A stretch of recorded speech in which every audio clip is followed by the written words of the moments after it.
All right, well, good morning, everyone, and welcome to our 6th annual Department of Finance Policy and Recruitment Conference. It's a pleasure to be here with you today. My name is Dana Cruz, and I'm one of your moderators this morning. Just a little bit of background for myself. I am a principal program budget analyst here at Finance, specifically for the forecasting unit, where I work on helping oversee some significant federal fund investments, COVID stimulus funds, Inflation Reduction Act, some big bills you've heard of. And I've been at Finance since 2017, and I've really enjoyed being able to work at such a dynamic workplace where you can work on really impactful work, helping craft the budget for the 5th largest economy in the world that impacts 40 million Californians. So it's really great.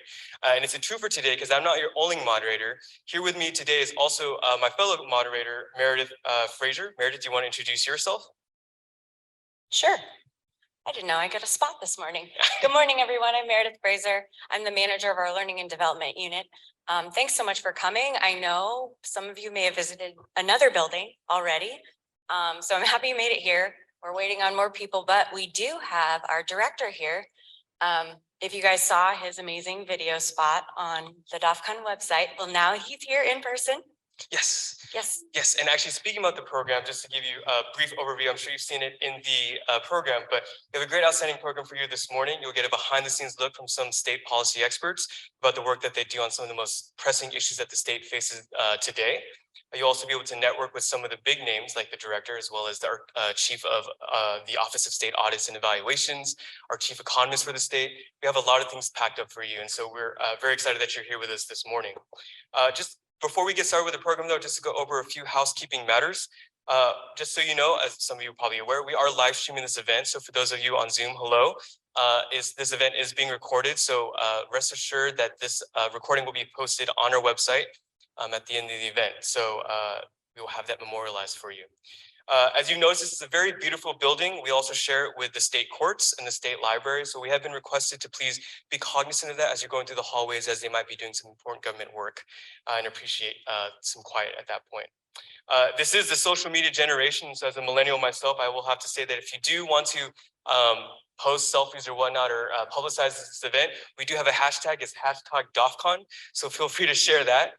And we want to make this event really interactive. We really plan this to be for you if you had any questions. So if you do have any questions, note that at the end of each presentation, generally, Meredith and I will be around to hand you a mic in the audience here to ask questions of our speakers, as well as those on Zoom. Rest assured, we will also be getting your questions that you just enter into the question and answer function. So with that, obviously, we have a short morning, so if we can't get to your questions, unfortunately, don't worry. We can also answer those questions that you have remaining if you just email us at policyconference@dof.ca.gov. So with that, let's go ahead and get started.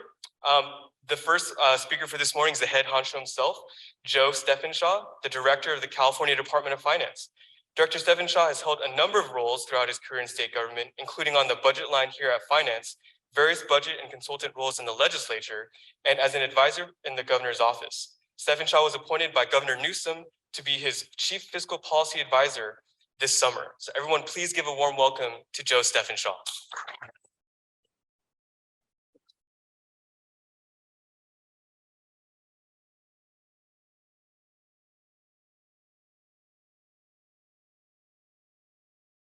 Good morning, everyone. I don't know if this is high enough. Can everybody hear me? That's cool. Thank you all for coming today, for taking time out on your Friday to be here at our event today. We really appreciate it, and really happy that we have the opportunity to share all the great things that we do here at the Department of Finance, and hopefully get a chance to bring you on board sometime in the future. So as Dana mentioned, we serve as the governor's chief fiscal policy advisor. I'll, throughout my remarks here, just give kind of a high level overview of what we do, but I know you'll get some deeper dives later in the day throughout the program. But as the chief fiscal advisor, kind of the main function that we do is prepare the governor and the administration's annual budget plan that's submitted to the legislature on January 10th. And then we work with the legislature, the legislative budget committees, the legislative analyst office throughout the spring, primarily in explaining our plan and defending it in front of the legislature and the budget committees. And then finally, we negotiate the final budget with the legislature that they have to pass by June 15th of every year. That is kind of at the high level. I think the most important things that we do really are the integral kind of entity and staff in the state on developing, tracking, and really hopefully encouraging successful implementation of the state's fiscal priorities, which I know I'm a bit biased, but the budget and our fiscal priorities are the most important things that we do here in Sacramento for the governor and the legislature. And really how you spend your money is really, I think, really the biggest expression of your priorities and your values. And we're the ones who actually do the work to make that happen here in Sacramento.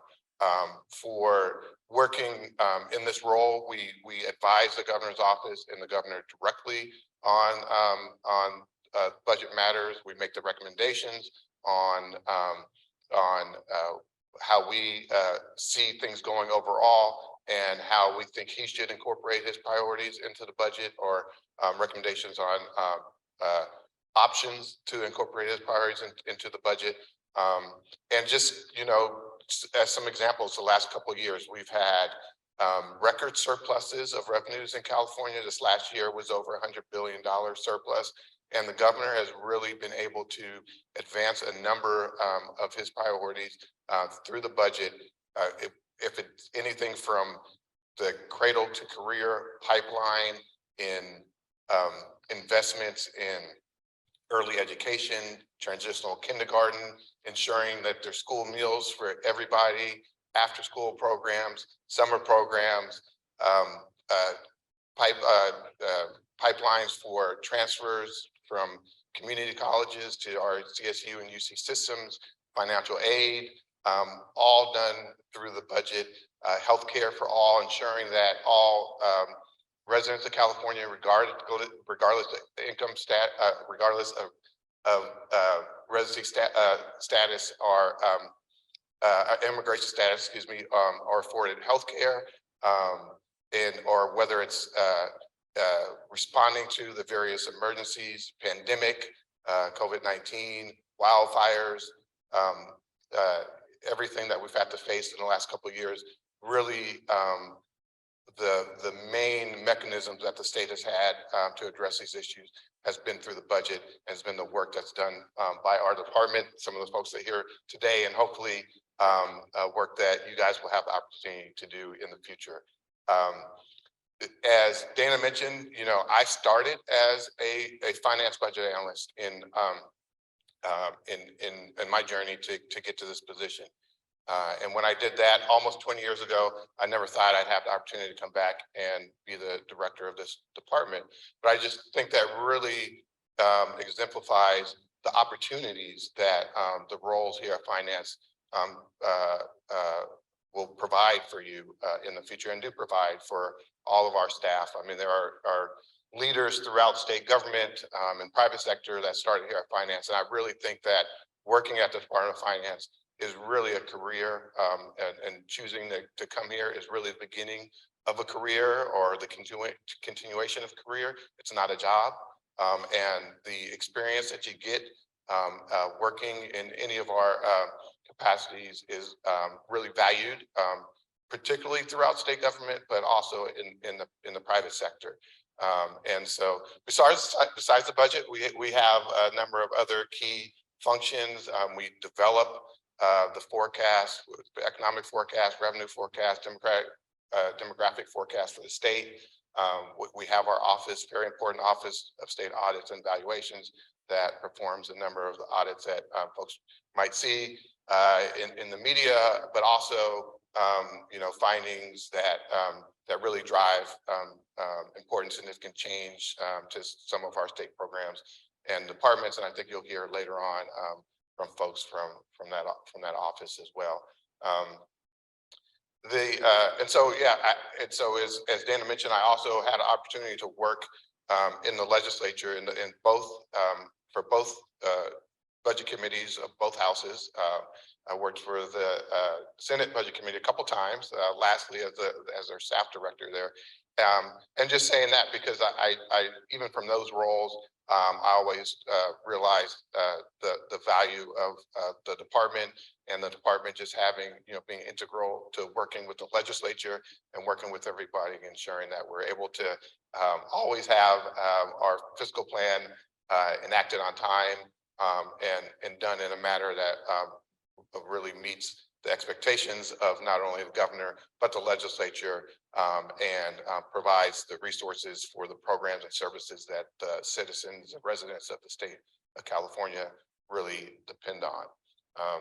And, in that, from not only my experience of being a budget analyst at finance, but working with the department throughout the years, and now having the wonderful opportunity to be the director, I really know that the staff here that we bring on board, we look for folks who are problem solvers, critical thinkers, but I think most importantly, folks who can really work well with others, just team players, folks who can work through stressful and difficult situations, but do it in manners that, that cordial manners that we know we're working on difficult issues.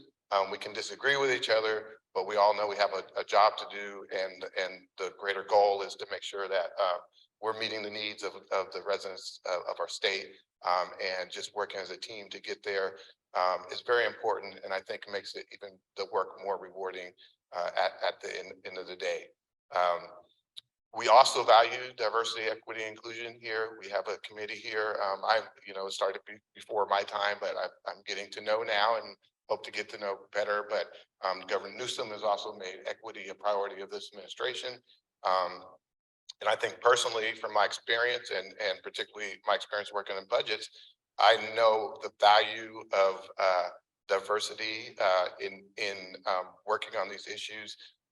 If you're, being in rooms with folks who are, if we're talking about financial aid for college students, or college students with hunger needs, or any of those types of issues, various issues across the board, just being in those rooms, I know that having a diverse set of backgrounds, ideas is really critical, ensuring that we're coming up and formulating the best options for solutions to the many problems that our state faces. So diversity, equity, inclusion is definitely a big priority of the state now, but particularly this department and myself as the director.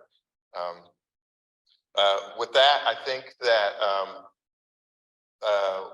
we are looking forward to today, and we again want to thank all of you who are here today, and everybody that's joining us online. Later in the day, you'll be able to hear kind of in more detail and directly from the folks, the amazing folks in our department who are really doing the work. And please participate, ask questions. We really want to make sure that you get what you're looking for out of this day, and hopefully meets your expectations, and you leave a step closer to joining our team in the future. With that, I think I will myself and our amazing Chief Deputy Director for Budgets, Erica, will see you all at the mixer later this afternoon. I turn it back over now to Meredith and Dana, but first, before I do that, I want to thank both of them and everybody that's done all the work from our team on the DOFCON committee to make today happen. I know they're all volunteering their time in addition to the jobs that they have. So I really appreciate all of you guys for putting this together. Thank you. Have a great day. Thank you so much. Thank you so much for your time, Joe. and Erica. Thanks for being here. Your story is so cool. You were an employee, you were a budget analyst, and now you're the director. Big dreams, right? Right, very cool. And Joe, thank you so much. I know we're all glad to have you as our director. So with that, why don't we launch into our first of our policy presentations? Some of you may have heard a thing or two about the topic of public health, not like there's been some big developments going on there, affordable health care, COVID and whatnot. Well, this morning we have someone who has been playing a part in that policy area. A passionate public health official, professional, Madison Jablonski Sheffield is a staff finance budget analyst in the Health and Human Services Unit. She has been at finance since 2019 and currently conducts analyses for and defends the administration's healthcare related budget and policy proposals. So everyone, please welcome Madison.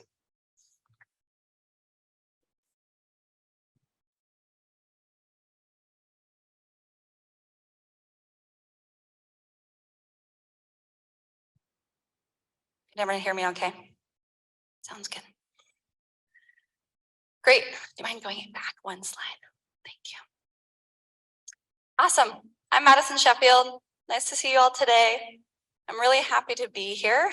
I was in your exact seat, different building, about 4 years ago, and that's how I discovered the job that I'm now have for almost 4 years and really love to do every day. So, you know, at least 51% of the time I love it, which is great. That's the goal, right? My background is in I worked in food service and in kind of food activism and food justice for a long time, and a lot of restaurants, and kind of got me passionate about kind of making more like system changes to the food system and stuff like that. And so I went and got my master's in public health. And in doing that, I then ended up working at the Department of Public Health, and came to this conference about 4 years ago, and I just honestly didn't have a lot of knowledge of how the state makes decisions on all the money that we have here and the resources, and was really blown away by the opportunities that I saw presented in the Department of Finance. And so I just was really excited and about the opportunity to just kind of be part of making broad systems changes throughout the state. Having a really broad impact was something that really spoke to me and why I was excited. So you can go to the next slide. Thank you. So I think a lot of people have something that they kind of call the calling of a public servant. And I don't think that means just working in government. It also is all the people that do incredible work in the private sector and nonprofits, et cetera, schools, et cetera. But, you know, I think generally we're all rowing in kind of the same direction. We all have this vision of a calling to make California a little bit better than, because of our work. So there's only over 258,000 California state staff. So just in terms of state government, pretty amazing. We're all out here just trying to make California a little bit better, which I think is just really beautiful. Almost 40 million Californians, fifth largest economy, like we mentioned. And in Department of Finance, we're doing that specifically in terms of promoting long-term economic sustainability, as the director mentioned. And the goal is making sure we have enough money in the future to be able to support all the amazing programs that the state supports on a daily basis, which are just truly innumerable and invaluable. So I just really enjoy being part of that role in the state government. And I hope that you come away today with seeing the really dynamic and wide breadth of opportunities there are at Department of Finance to work in that goal. So today I'm going to give you a sampling of some of the things that I've gotten to work on in my time here, and that kind of generally applies to kind of confronting public health challenges. And there's a lot of different ways that we do that here. So that's what we'll go into. Thank you. So a lot of the work I've gotten to work on is in the general category of healthcare affordability. So you may or may not know that prior to the Federal Affordable Care Act, medical bills were the #1 cause of personal bankruptcy, which is pretty wild and pretty disheartening. So the Federal Affordable Care Act enacted a few different things. One of them was a subsidy program to help people purchase health insurance and bring down the cost of their monthly health insurance bills. So the federal program did that, started doing that. And here in the state, we decided that we wanted to kind of augment that and said, we want to do more. So if you go and purchase health insurance through Cover California, which is just a marketplace, like a shopping mall for health insurance plans that the state says these are good, these are like not bunk health insurance plans, then you get both federal and state money to help you pay your health insurance premium every month. So pretty cool. The organization, the government entity that administers that program is Cover California. So I was the budget analyst for the Cover California for a little while. And the other program that is kind of connected to that is a health insurance mandate. So the federal government decided that we should require people to have health insurance. It's a really good thing. We're going to simultaneously provide subsidies to help make it more affordable. And we in the state, because the federal government at some point decided to make that the fee, basically, if you don't buy health insurance, you have to pay a fee when you go to do your taxes. And when you, the federal government at some point decided to lower that fee down to zero, essentially making it irrelevant, unfortunately. So in the state, we decided this is really important. So we enacted our own health insurance mandate. And the entity, the government entity in California who administers that program is the Franchise Tax Board. So they're otherwise administering all your taxes. So this is really interesting, a lot of departments getting involved in this really important work for Californians and making sure that they have really good health insurance coverage. So when I got to work on this, I got to do a lot of really interesting kind of translation between, like I said, two entities that are rowing in the same direction and maybe speak really different languages. So I had to do a lot of that as a new analyst. And then also that meant that when we were considering proposals on how we want to spend, who do we want to get subsidies and how much do we want them to get? I got to help out with those proposals and make sure that kind of it was based on income and considered a lot of different factors. So sorry, back one more. Thank you. Thank you. Yeah, sorry. So one of the things that I got to work on in this area that was really exciting was when COVID happened. You probably know there was just a lot of federal funds available in a lot of different places. And one of those was that the federal government said, we're going to provide even more subsidies than we're currently providing. And in doing so, they actually kind of like subsumed our program because the money they're providing was so much. And on a really kind of sudden short-term basis, we had to say, well, okay, how much money do we have available? Because our program is kind of irrelevant. What do we want to do with that money? And it is in the structure of the budget process that we move through, and that can actually be really fast moving and a lot going on. And a lot of people think of government as very slow moving and rigid and not working together. And this is a good example of it's just being so not true at Department of Finance. There's never been a slow day the entire time I worked here. So in this proposal, we got to figure out, okay, how much money do we have? What do we want to do with that? And I got to work on figuring all that out and developing a proposal for what do we do if this federal augmentation is only 1 year? What do we want to do with the money next year, et cetera? Helping write statute for that. Really exciting proposal, and I think a good example of the really dynamic work that you get to do even as a brand new analyst here. This is when I was just starting out. So that's a good example. Great, thank you. Next slide. Awesome. So also in the realm of healthcare affordability, a key priority here is something I got to work on was the Office of Healthcare Affordability. So that was a big priority for the governor, or what is a big priority for the governor, and was a new office that was enacted over the past few years. General concept is healthcare costs rise at a rate much faster than inflation.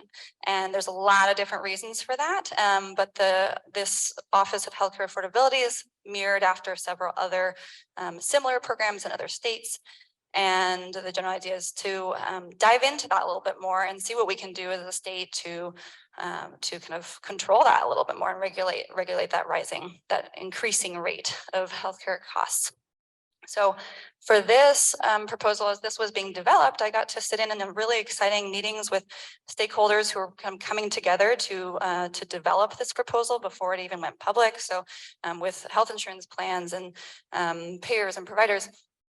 And I also got to assist in the reorganization of the department that was taking on this office, because this was such a big new office that the department that was taking this role on really was changing their structure a lot. So I got to read every single word of the statute that controls this department and think about what makes sense to continue, how do we reshift this around. That was really fun. And then if you're into that kind of nerdy stuff, and then a really fun project I got to do for this was we wanted to find another way to support this department that's somewhere around, I think, 30 to 50 million ongoing in dollars ongoing. We wanted to find a way is there another way to support this besides just our state general fund? And so I got to do this deep dive and research what are all the funding streams the state brings in already in healthcare? And is there a way that we can kind of augment any of those that is statutorily allowed to bring to fund this office? Because most funding streams in the state have a very specified purpose. So look at all those, see what of them do we legally are legally viable to fund this office. It meant I got to work a lot with our attorneys, our legal team, and just do this deep dive into statute, which was really, really cool. And then of that realm of ones that were, thank you, of that realm of ones that were legally viable, then think, okay, talk with the people who kind of administer those programs and say those funds, are any of these programmatically not viable for some reason? And then politically, like in some cases, maybe we've recently increased the fees on one of these funding streams and it politically wouldn't really work to raise them again soon. So things like that. And then I eventually got to make a recommendation, kind of put together, here's my top choice. This is the one I think will work legally, programmatically, politically, and a kind of a menu of options, and present those to the director of finance and to the governor's office. And then eventually my first choice was selected to move forward with, and we actually ended up hitting some other legal snags when it moved out into the world. And so we explored the second choice. So it was just a really exciting project to go work on, kind of like almost like doing a dissertation a little bit. So yeah, another good example of just some really good, fun political work you get to do here at the department. So next slide is great. Awesome. So right now I work on the mental health care assignment. So as you can see, kind of in my 4 years here, I've moved around, worked on a lot of different things. You're always kind of assigned to a department essentially, or multiple. And so right now I do mental health care. There's been a lot of really exciting things in this realm in the past few years. And so one of those is the Children and Youth Behavioral Health Initiative, which is designed to transform the behavioral health system that serves the youth of our state. So a lot of going on there, and a really, really, really good example of a lot of different departments rowing in the same direction, working on trying to make changes here for the youth of California.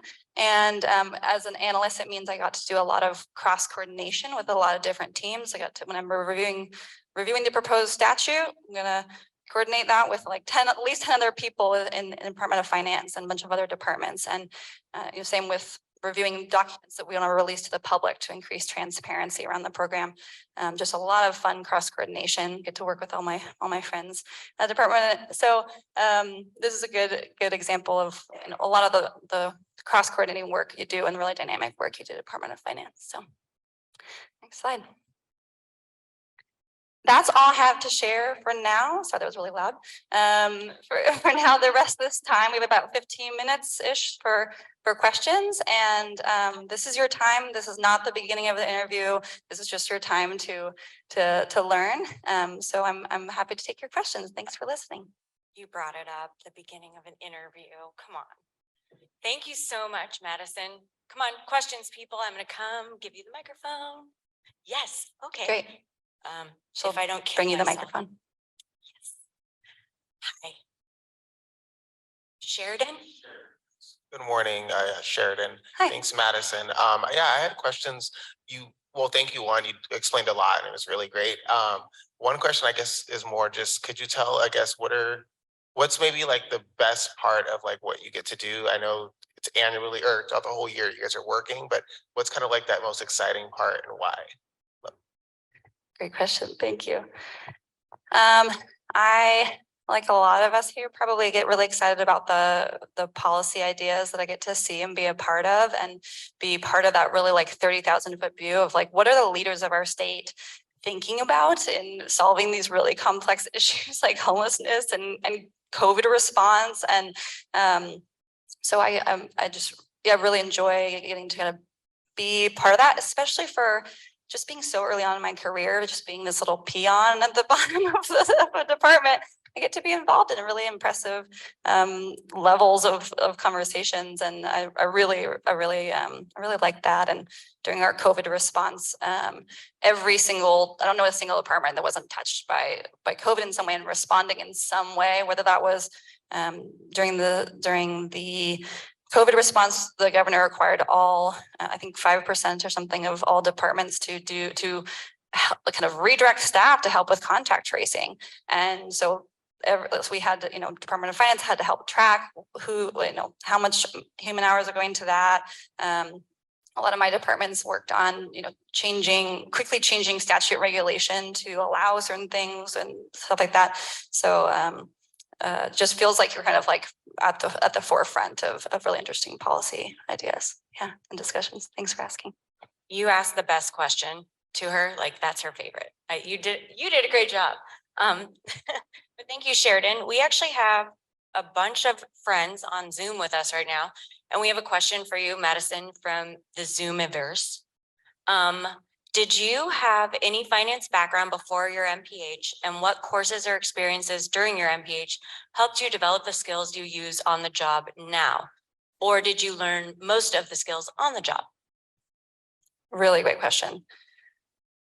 So generally what we're looking for at Department of Finance is these kind of core skills like analytical skills and asking questions and being curious and working, like as the director said, working together really well. And there's just the vast majority of it you're going to learn on the job. As I mentioned, I didn't know that much about state financing when I started, and it was I was passionate about policymaking and public health work, and didn't take a lot of classes that I would say like really directly specifically relevant to government structure or government financing. But it, really they do a ton of on-the-job training because the work we do here is just so specific. And I know that the HR team will also address kind of a lot of the things the qualities that we're really looking for in incredible applicants. So they'll go into those even further. And yeah, I hope that answers your question. Thank you, Madison. Any other questions in here? Yep. Awesome. Making so many new friends today. Thanks. You talked about a pretty broad range of stuff you got to work on, but is there a certain type of work product that you commonly produce, or is it just a lot of different stuff every day? Great question.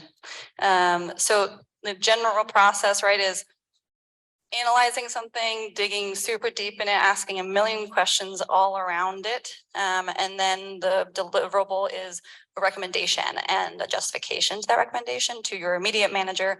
And then that recommendation is going to get filtered all the way up the chain to the director and technically to the governor's office, and then to the people of California if it makes it in the governor's budget and in the May revision. So the kind of primary like high level deliverable is your recommendation, and like the justification for how you came to that and why you didn't choose all these other things. And that can look like, the physical aspect of that can look really different. It can look like just like a simple paragraph. It can look like a memo. It can look like a presentation, various forms. But generally, that's kind of like the work of the analyst is being the expert in something and then feeling really grounded in why you came to the decision that you came to. Hopefully that answers this question. Cool. These are all really good questions. And again, the perfect person to ask. Any other questions out here that we have, or anyone on Zoom? We still have a couple more presenters to go through, so keep your questions coming. Madison, we're cool. Oh, here we go. You say we're going to stop questions, right? That's when we get them. What tools do you use to help with the analysis and forecasting? So yeah, great question. There's just a lot that goes into our analysis, and it really depends on what we're analyzing. So one of the things that we analyze is the departments generally are in charge of proposing ideas for what they want to spend money on in the upcoming fiscal year. And they put those forth in what's called budget change proposals.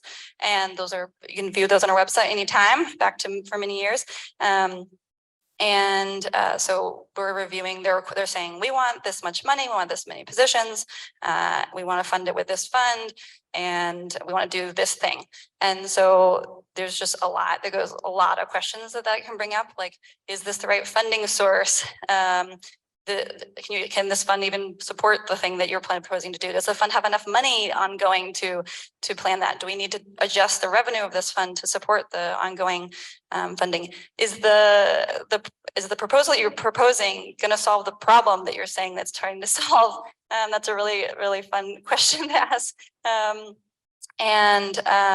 What else do you need to make this proposal happen? Do we need to coordinate with other departments? Do we need some additional statute that's going to allow you to do this?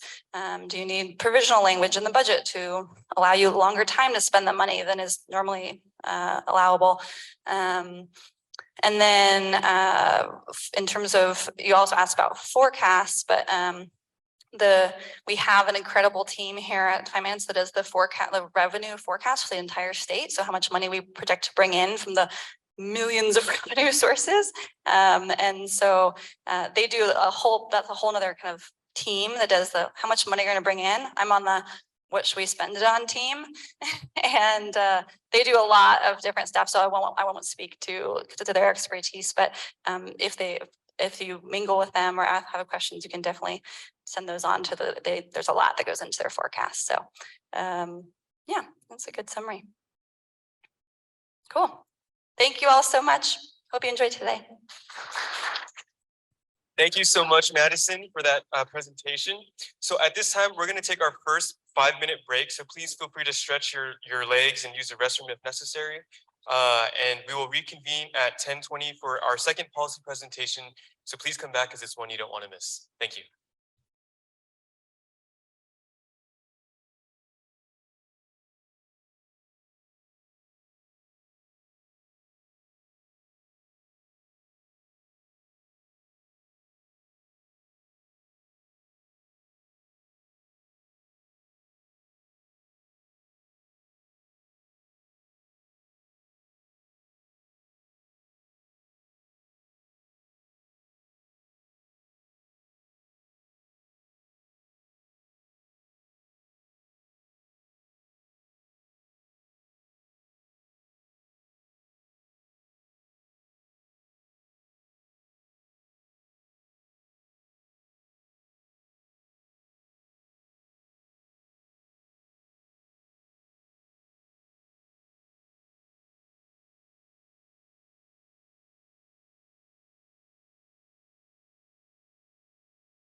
convene. Welcome back, everyone. Thank you so much. All We're right. going to move on to our second policy presentation this morning. So addressing climate change is on the minds of many Californians. And if you're a California resident, you probably heard that we're in what's called a mega drought. So, which is a major concern for the governor. Well, today we have someone here who has been playing a part in confronting that. Brian Fuller is a staff finance budget analyst working in the Natural Resources, Environment, and Capital Outlay Unit. He has been at the Department of Finance since 2017 and has worked recently on the administration's historic water resilience portfolio, statewide flood protection, and historic investments made by the state over the last 2 years in drought response efforts.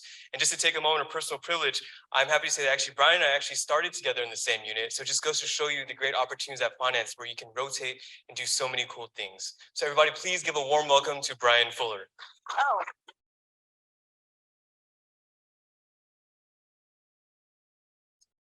Rooster shirt. Oh, yeah. Decided to dress up. Last minute decision. Hi, everyone. My name is Brian Fuller. Thank you, Dana, for the wonderful introduction. Here today to talk to you about drought. I did start back in 2017 at the Department of Finance. And after working on capital outlay for a little bit, moved over to my current assignment, which is the Department of Water Resources, as well as a handful of other conservancies, in addition to being kind of the lead analyst on the state's drought response. So we can go ahead and get started. First, defining our terms here.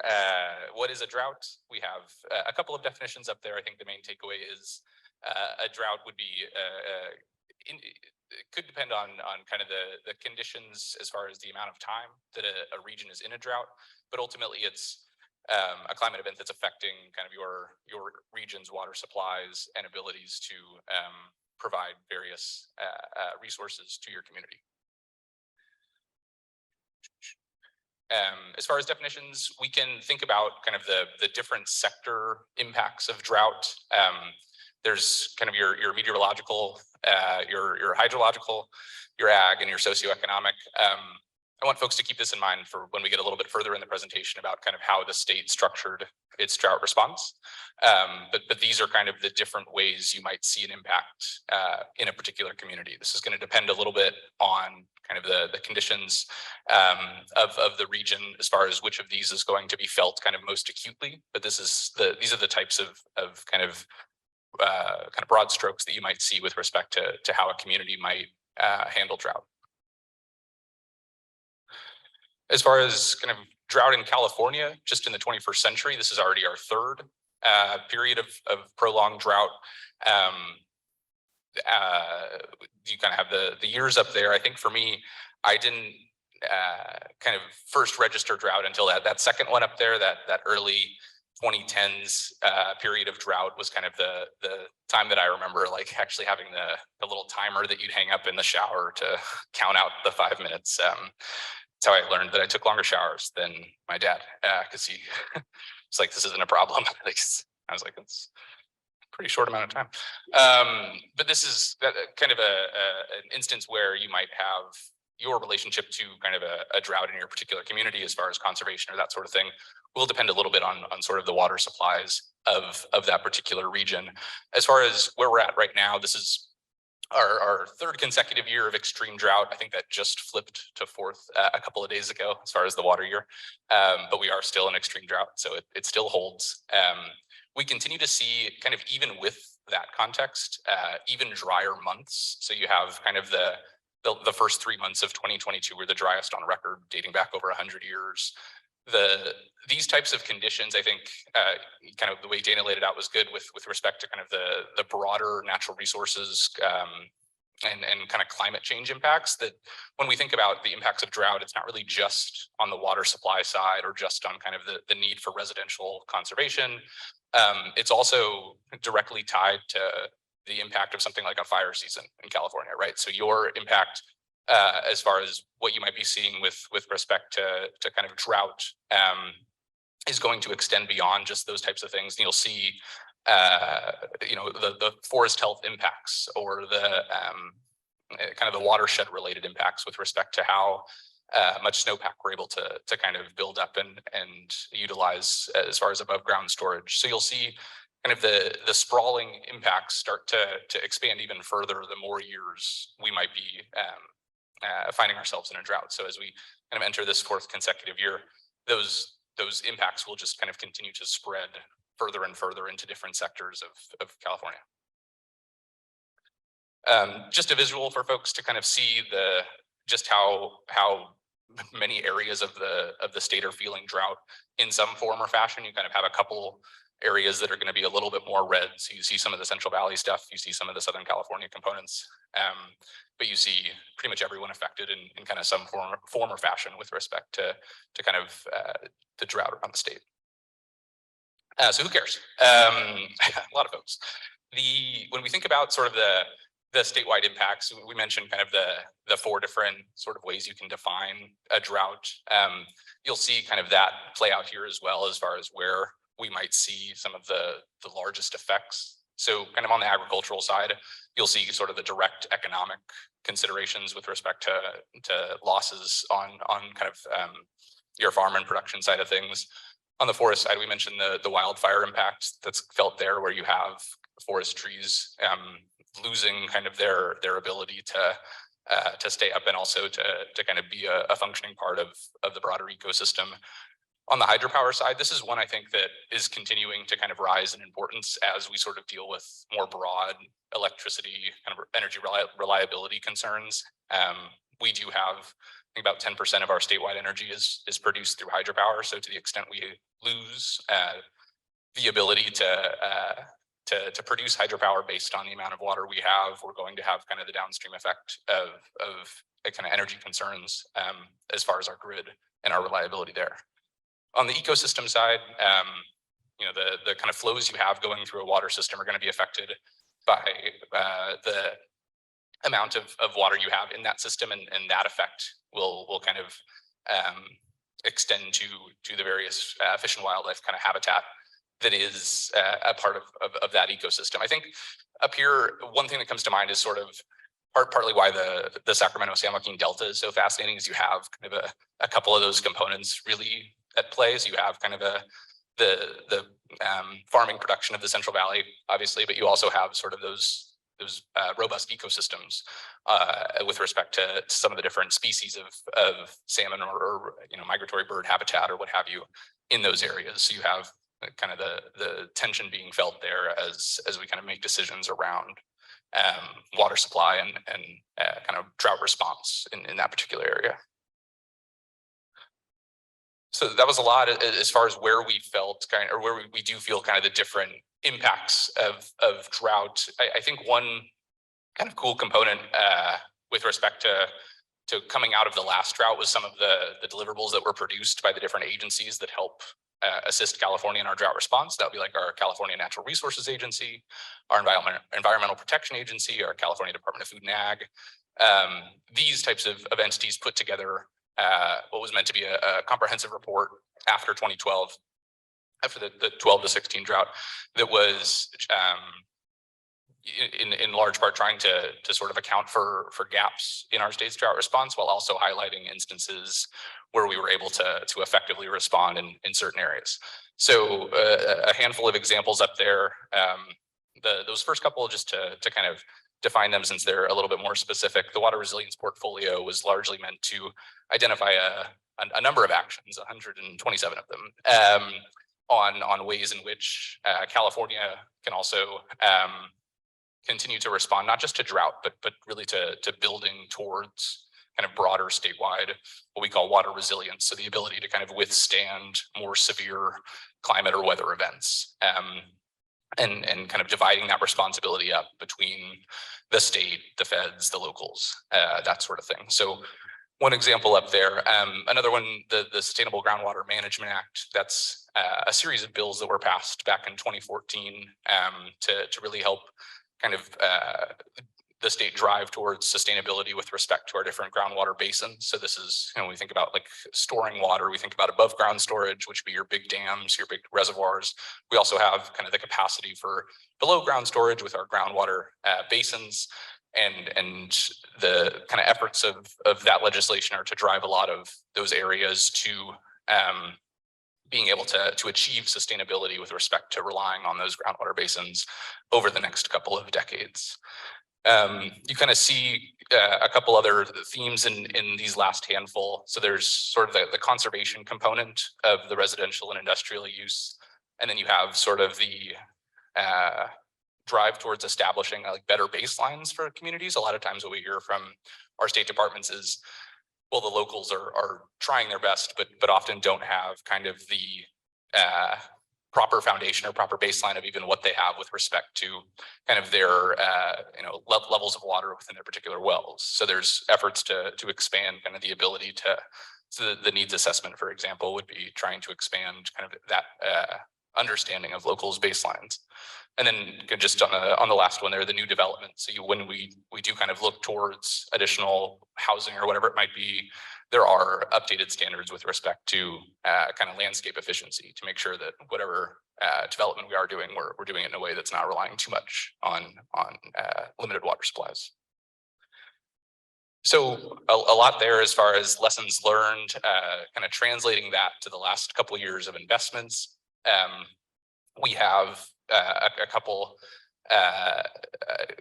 dollar amounts up there that are really representing a couple of different what we called kind of climate packages of investments. So in 2021, we had what was called a water resilience package, and this was a package of investments, making up different programs and departments around the state that was really trying to be a multifaceted type of package. So we have kind of the immediate drought relief that was being provided, but we were at that point in our second year of drought. So we also had kind of the opportunity to do a bit more as far as longer term investments to help support kind of longer term efforts around the state. So think like flood risk reduction projects, leveraging federal cost share dollars to be able to carry out some of these longer term efforts that will ultimately still kind of drive us toward that water resiliency, but have it be a little bit more longer term in nature. The 2022 kind of package of investments, that was skewed a little bit more on the immediate drought relief side because we were now entering our third year of drought conditions. So we had kind of more direct relief that was provided directly to various communities that were feeling that. We also kind of added the sort of the conservation component on the residential side. So increasing resources to help allow for kind of more frequent interactions and kind of media type platforms to make sure folks were aware of just kind of how dire the situation was with respect to our water supplies. So kind of what breakdown we have as far as what some of those packages we're funding. So you have kind of the list up here. I think kind of the broad strokes here is continuing to try to provide things like clean and affordable drinking water, making sure that we're still supporting kind of longer term state liabilities such as dam safety or kind of flood management. We spoke to kind of some of the ecosystem and habitat concerns. So we have funding up there that addresses a handful of those components as well. And then a couple of other kind of bigger buckets. So I mentioned the immediate drought support. So you kind of see the public outreach, but also sort of the project funding that would go to locals, as well as some of the drinking water concerns that were mentioned. And then on that conservation and agricultural side, you have, kind of think like land use type modifications that are made to reduce kind of an area's reliance on water or change kind of the actual function of a particular parcel of land to help reduce kind of the need for water in a particular region as well. So as far as kind of finance's role in this process, I think, I wanted to highlight just a handful of kind of considerations that the state has with this sort of thing and kind of how the conversations sort of play out. So we have, when we kind of put together a package like this, we hear from the various agencies and the entities I mentioned earlier, Natural Resources Agency and EPA and Department of Food and Ag, with kind of their priorities on these types of things and the lens that finance will take as we kind of work with those entities on putting together recommendations for the governor's office and internally for our director are really kind of what can we point to as far as current or existing administration priorities, instances like, oh, can we tie this particular proposal to an action that was called out in something like the water resilience portfolio? Are these, proposals that are going to be requiring a significant amount of ongoing resources if we're in a kind of a fiscal climate where we're more inclined to provide one-time funding?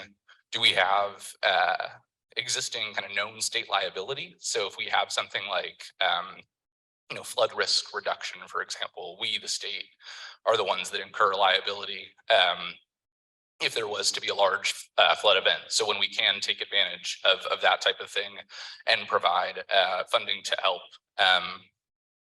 to be able to help address that flood risk reduction, we will do that, or we will push for that. Another example kind of on the flood side is leveraging federal funds. When we do have kind of a state match component for different flood projects, we will often push for that as well. A handful of other ones up there, but I think just pointing out sort of the multi-benefit component of a lot of these projects are another kind of component that we'll often sort of try to put additional funding towards as we work with those entities.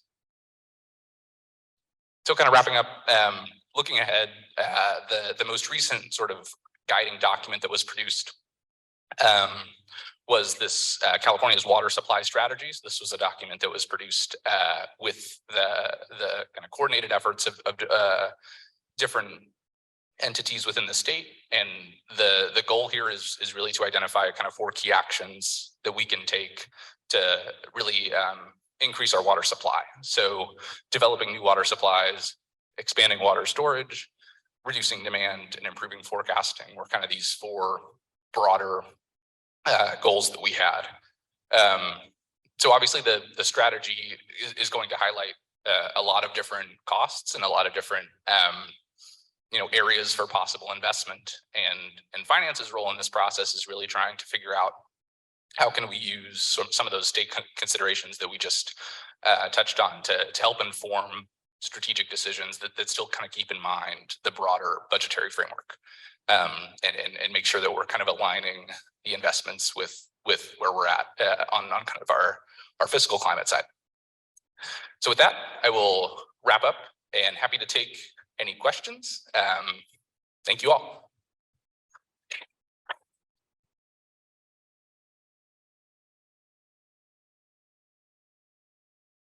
Oh, I know we're gonna have questions.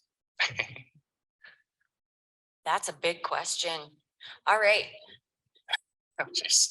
Can always count on Zoom. Paragraph one. We appreciate all you guys out there on Zoom sending us your questions. Jose, I'm going to try to get all this out for you. Jose asks, with all the multiple diversity project involvement and responsibilities expected from the Department of Finance staff, how has work from home supported meeting project expectations? And is the Department of Finance supporting more work from home flexibility to reduce workers' costs associated with increasing inflation impacting workers throughout the state of California? That is a great question, Jose. Thank you. Yes, that is a great question that I feel very qualified to answer.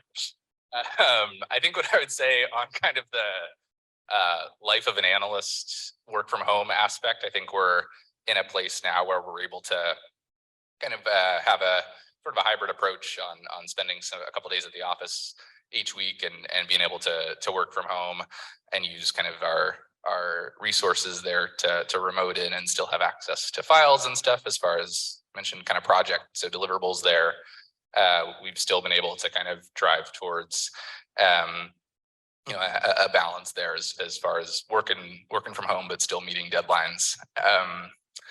And yeah, maybe I'll stop there. Other questions? Actually, you know what? I'll add to that, Jose. We are on a hybrid work schedule. So we're in the office 2 days a week. And for some units, that's flexible. For some, there's specific days, but really it depends on the kind of work that you do for finance. So finance is, yes, it's all about budgets. It's about auditing. It's about forecasting, but there are lots of other things that we do at finance. So the hybrid work schedule really supports our our ability to work and collaborate together in person, but also from home. We're all Zoom specialists and Teams specialists. We have special backgrounds that we create for the seasons. So we're festive when we're on Teams, but we're festive when we're in person too. So finance actually has a really great in-person culture. We just had a company picnic and it was our 100th birthday celebration picnic. And coming up, we have Halloween, which is going to be an in-person festivity, but always fun. So thanks, Jose, for that question. I hope that answered that. Any more questions for Brian? Yes. Oh, we have plenty. My favorite. Hi. What's your name? Hello, everybody. My name is NB. I work at the California State Assembly, and my question is, so this is more of a general question, but basically everything that's in the governor's budget is all written by finance. So we have kind of, as far as budget development, kind of driving towards like that January 10th deadline for releasing the governor's budget. I would say we typically receive proposals from our various, departments, typically early September, and we spend the next couple of months working with those departments on recommendations, and gathering more information and kind of the process that Madison outlined really well on sort of making sure that we have the info and whether it's data or just additional supporting information to land a recommendation. And then kind of on the if you're talking kind of BCP narrative side, we'll typically work with departments, and they will still be kind of submitting those initial narratives. We might have minor touch-ups, but the kind of final product that you see in the governor's budget would reflect sort of that collaborative effort. Yeah. I don't know if that was driving kind of. Okay. Oh, Cool. you got it right, Brian. Congratulations. you. I always tell people when COVID was happening and there were graphs on the screen when Governor Newsom would talk, those are from us. We came up with those numbers. I don't know if we exactly made those graphs. No, we probably did. We did. But yes, thank you. You got it right. Good job. I know you had a question, Kat. Do finance budget analysts tend to come in with pre-existing specialties or develop them on the job, or is it more of a generalist thing and you may have been working on water and then another time you might be working on something completely different? Yeah, it's a great question. I think it really runs the gamut a little bit as far as kind of what folks have in terms of background coming in. I know there's kind of the different Senate fellow type programs where we might bring people in that have kind of the policy experience, but maybe not a particular kind of emphasis in a certain field, and that can get kind of developed. But we also have folks that they might be coming off of a master's in a particular area and still end up going kind of to work in that area. I think one nice thing I would say is, to the extent you kind of end up starting out in a unit where you might not have as much expertise, I think one cool part of sort of the budget development process, but also some of the other workload we have, if we think about, we do bill analyses for various bills that make it through both houses, or we work with departments and they're kind of program experts on the different proposals that they've submitted. We get the chance to kind of pick the brains of a lot of very smart people that have been, working in certain fields for decades. So I feel like, kind of the stuff I do know about drought or water more broadly is a lot of times kind of picked up from being able to ask a lot of questions in a lot of meetings and get a lot of really good answers to build out sort of an understanding, to the extent you kind of come into a certain position or enter a policy area where you might not have as much background. That helps. You got it right again. Wow. Great job. Any other questions? Yes.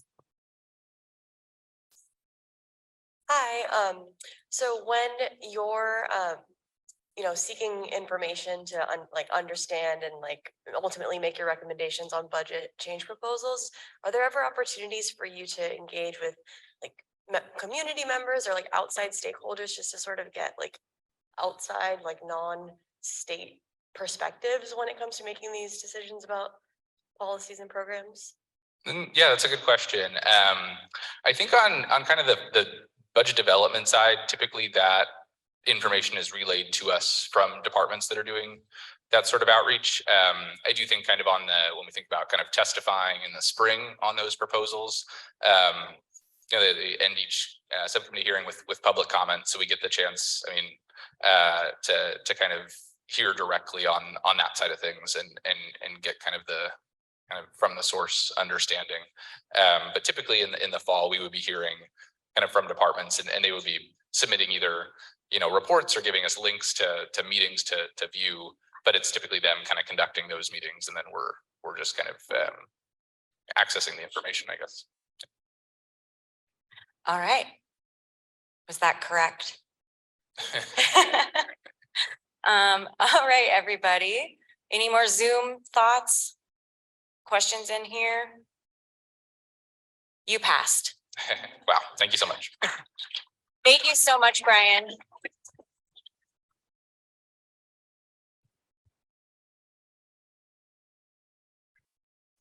Thanks again, Brian, for the presentation. One of the great things about finance is that we do a lot of stuff. So you've heard so far from our budget units. Now we're going to actually pivot and talk about some of the other units that we have at finance. As was mentioned earlier, we do some forecasting work, but another type of work that we do is actually supervising the state's financial and business policies through independent audits with our Office of State Audits and Evaluations, or OSE as we call it, which serves as the executive branch's auditor. So today, to showcase the work that OSE does, is the state's very own chief of OSE, Cheryl McCormick, who started as an entry-level auditor at finance.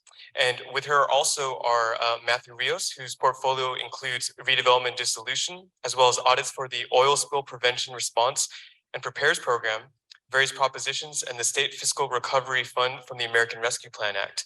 And there's one more. There's also Mark Anthony Lacey, who worked on performance audits for the California Air Resource Board, the Office of Traffic Safety, and various propositions. So everybody, please give a warm welcome to OSE.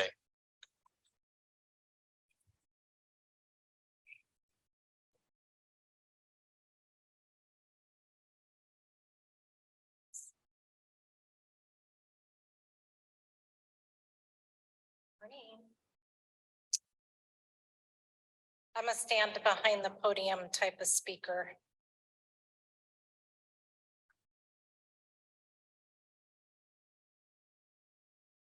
So good morning and welcome. As Dana said, my name is Cheryl McCormick and I am the Chief of the Office of State Audits and Evaluations, otherwise known as OSE. Our mission is to assist and support the Department of Finance in its role and responsibility as the governor's chief fiscal policy advisor. OSE is known as the executive branch's audit organization and has broad authority to audit other state entities and organizations receiving state funding and to verify whether funds were properly received and expended or if statewide programs are operating as intended.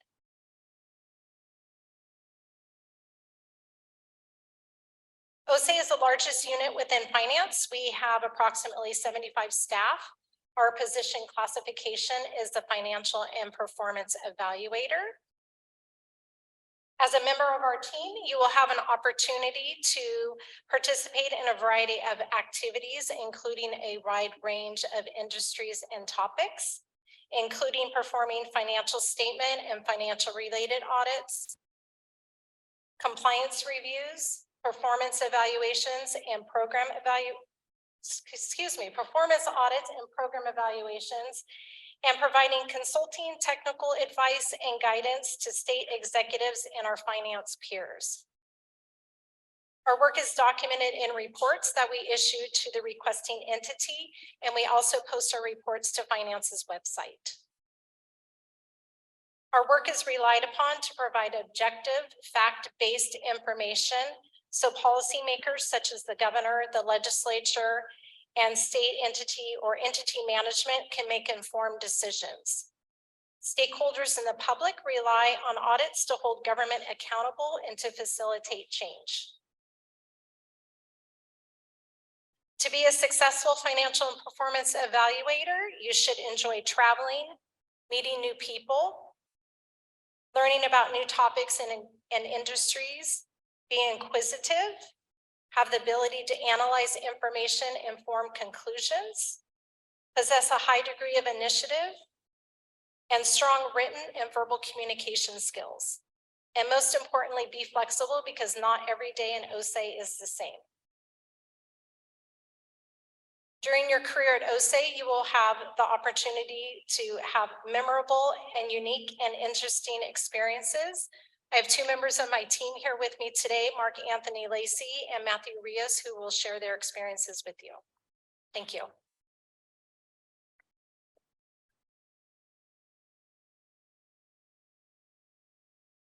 Thank you, Cheryl. Hi, everybody. My name is Mark Anthony Lacey, and I'm a financial and performance evaluator 2 at OSAE. I've been here for about 3 years now, and in that time, I've worked on a variety of interesting assignments, but actually none more interesting than the case I'll be discussing today. So the entity we'll be talking about is the California Department of Transportation, otherwise known as Caltrans. Previous slide, please. Okay, the audit is called the Caltrans Fleet Replacement Performance Audit. Okay, so as you may already know, Caltrans is a rather large agency whose work affects virtually all Californians. Their mission is to provide a safe and reliable transportation network that serves all people and respects the environment. So they manage about 50,000 miles of highways, 12,000 highway bridges, and 400 public use airports. So personally, I think those stats are very interesting just because you never know how large an agency is until you see these kinds of numbers. Next slide, please. So here was our audit scope. So as auditors, these are our objectives. So our first objective was to provide an overview of Caltrans fleet replacement model. Also to determine if the model inputs and outputs are accurate, supported, and in compliance with applicable laws, regulations, guidelines, and policies, and to determine if the model aligns with fleet replacement practices of comparable government entities. So what actually makes this audit so interesting is that there's another layer going on here that's not written in our audit objective.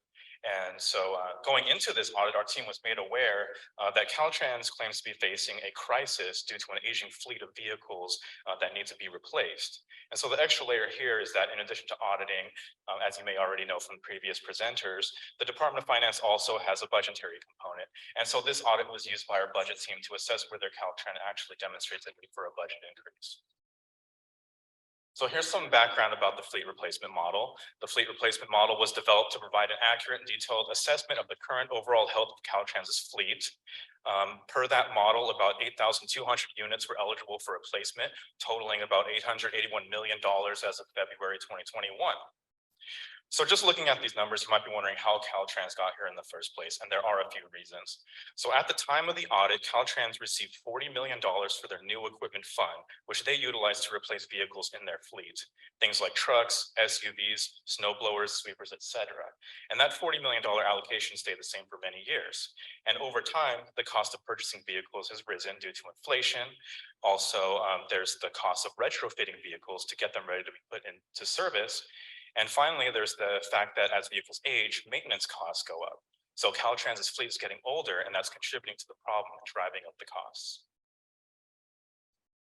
So now for the part that I like the most, which is the results. We did have a few findings, okay? The first of which was that model replacement backlog included errors impacting the reporting. We noted that about $33 million of equipment was considered ineligible for replacement as a result of coding errors, which was about 4% of the backlog we spoke about. Additionally, we noted instances where model replacement costs were not supported. Caltrans did not have policies and procedures in place to maintain documentation to support the replacement costs. And finally, we noted that their fleet inflation rate calculation needed some improvement. And one factor there was unforeseen circumstances due to the COVID-19 pandemic, high inflation rates. So kind of in conclusion, this audit was one of the best assignments that I've worked on, and our team is extremely proud of the work that we did. And one fun fact is that following the release of our report, Caltrans submitted a request for additional funding, and Finance approved their request to the tune of $176 million annually for 2 years, in part due to the work performed by our team. So yeah, hopefully what I've said today has resonated with you. And with that, I'll pass things on to Matt to discuss his experiences.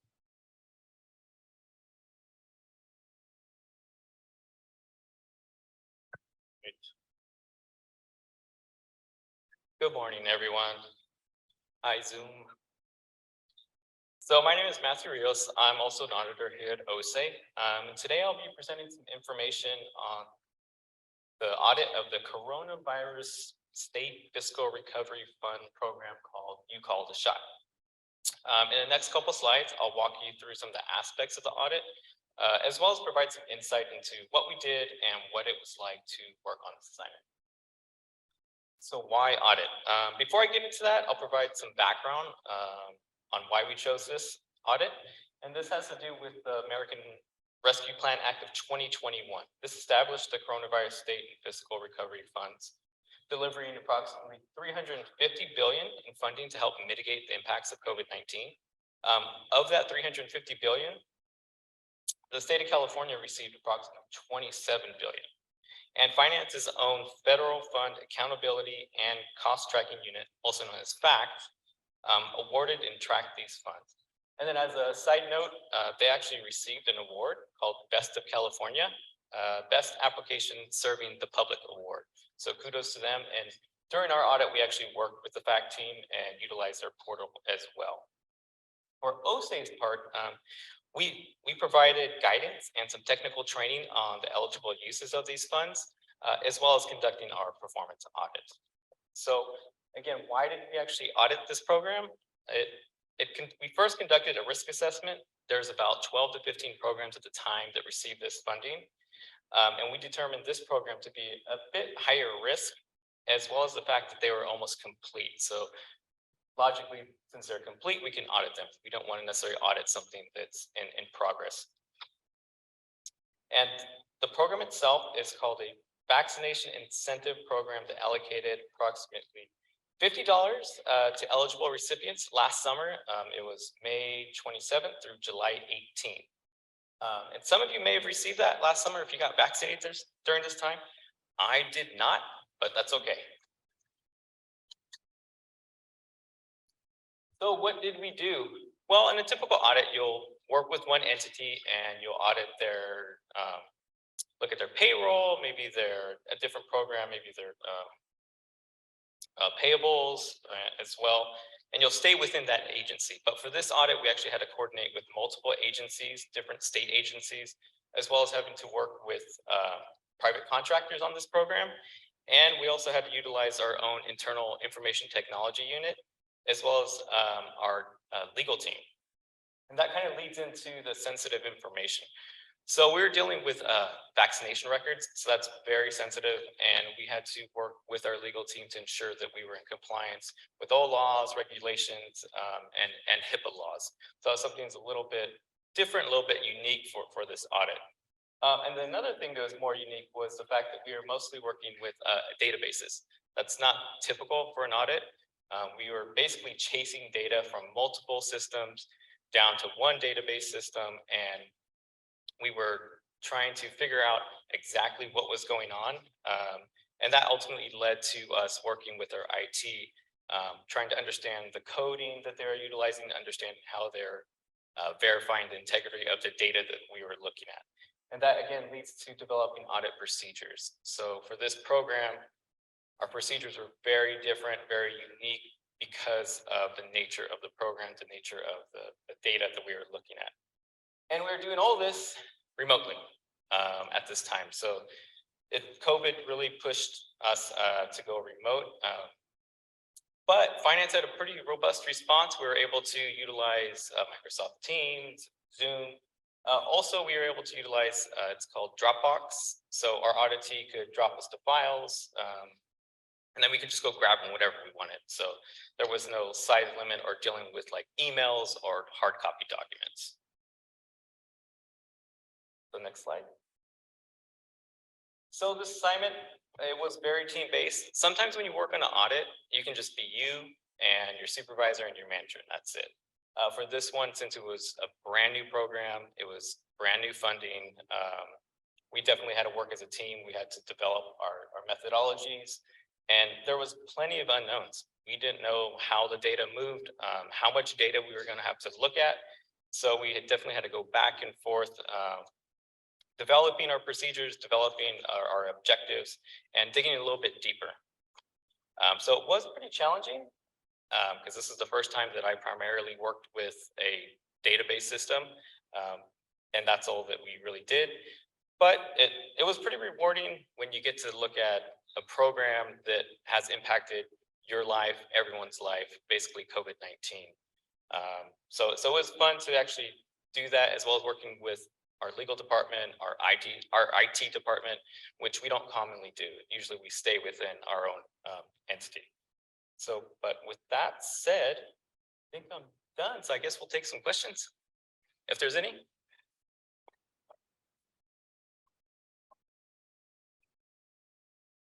Thank you, guys. I bet there's questions. Who has questions? Okay, I actually have a question. Cheryl, what was your most memorable audit that I like when you talk about how your audits end up in the news and people don't really realize that's us. But what was your most memorable audit of late? So I have been with OSA for a number of years. Let's see. Oh, shall I stand up? I would say my most memorable audit was probably the audit of the Board of Equalization. And so we were requested by the legislature to go in and audit basically a report that the Board of Equalization was required to submit annually. And when our team got in there, our objective was this report that was submitted and whether or not the information within the report was supported and valid and accurate. When we started auditing, we had individuals who were reaching out to us and providing additional information regarding the climate and the culture at the Board of Equalization. And so our report and our focus kind of turned a little bit to really focus on the operations of the Board of Equalization. And at the end of the day, our report resulted in the Board of Equalization being split up into three separate independent organizations. One of them is now known as the California Department of Tax and Fee Administration, and they were moved under the executive branch. So they report directly to the governor. And the Board of Equalization stayed intact, but some of their statutory authority was limited. But they were removed enough that they did not have any influence or control over the day-to-day operations at CDTFA. And then there was also a third entity that was established that was oversees like appeals. So when the Board of Equalization or CDTFA does audits, they can appeal the results of those. So I would, and Board of Equalization was an institution that was in place for 90 years. Prior to our audit. So I would say that was probably the most memorable and one of the impactful audits that our department has worked on. Someone just asked if you guys have open positions on Zoom, so that's great. Yes, we are thank you, always Cheryl. looking to hire. I love the Board of Equalization story because I wasn't at finance when that all happened, but I was like, oh my gosh, that was all over the news. OSA is finance's best kept secret, and really finance is California's best kept secret. People don't really understand the gravity of the work that we all do here. Even me. It's crazy. Sheridan, yes. Okay, I'm coming. I promise I'll show up on Zoom at some point today. I bet everyone's like, who is this lady? Yeah, thank you. I'm really enjoying all the speakers today because I'm learning a lot about different areas. And regarding like auditing, and I think you said, making sure resources are being allocated correctly. I think I was really reading the other day about like the education department, and there's a department, it's like the financial crisis management assistant team. I don't know if you guys have related to that, but do you guys ever kind of partner with other agencies, or has your guys' role ever created new departments like based on, again, like kind of discoveries you guys have and the work you do? So our audit authority, we have pretty broad-based audit authority. So some of our audits and our activities are required per statute. We also I would say finance, the way our audit organization, we're more of an external auditor, so we kind of operate like a public accounting firm would operate. And we do have other departments that reach out and request if they have an audit request. So they'll reach out to us and ask us if we have the resources to perform a certain audit on their behalf because they're searching for information or they have questions that they want addressed. We also partner with our budget unit, you know, if there's a budget change proposal request, you know, like Mark Anthony had talked about regarding Caltrans, and we'll do audits based on those requests. The governor's office has requests quite frequently as well. So we do partner with others. We do, you know, our auditing is outward on the administration versus finance operations. So I guess in a nutshell, yes, but we have not partnered with that particular entity that you referenced. I feel like when someone hears that OSA is coming in, that's the last partner that they want sometimes, if they're doing something incorrectly, of course. We're here to help. We're always here to help. Okay, Cynthia? Yeah, so who determines your workload? It sounds like you get requests from the governor's office. That's my first question. And then how do your analysts work? Are they assigned one case or are they on multiple cases? What is the workload like? Great question. So we do annually prepare an audit plan where we take into consideration what our statutory required audits are. And we see in comparison what our statutory audit requests are, what discretionary resources we have available, and we compare it to the amount of staff that we have and available audit hours. We calculate audit hours based on the number of staff. So we do kind of a priority, you know, obviously statutory is we fulfill those audit requirements first, and then we have discretionary. And so, you know, we seek, you know, it's a big, long process, but we do an audit plan, I guess is the easiest way to state with our primary focus on our statutory requirements. Then we look at our discretionary, what the requests are. We look at, you know, the priority of the requests and then fulfill those and come up with a plan based on the number of resources that we have. And then you had a second part to your question about how do we allocate our staff? So our staff have the opportunity to work on any type of activity that our department or OSA performs. So we call it kind of a pool method. So at, you know, one venture, they could be working on a proposition, natural resources bond proposition grant audit.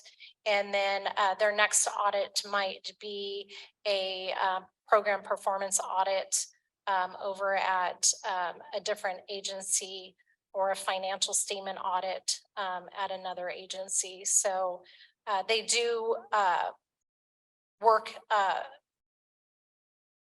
on anything and everything that we do. So you have a lot of variety. Thank you. We have some great questions coming in from Zoom. There's 3 right now. I'm trying to figure out if I can ask a couple at once, but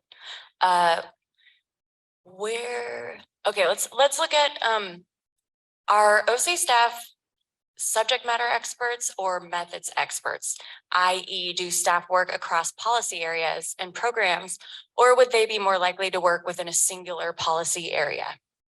So our staff, some of our staff do achieve like a certain expertise.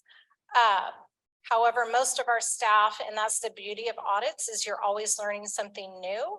And so you know, again, one week you may be working on education, and the next week you're working on public utilities. Another week you may be working on transportation. So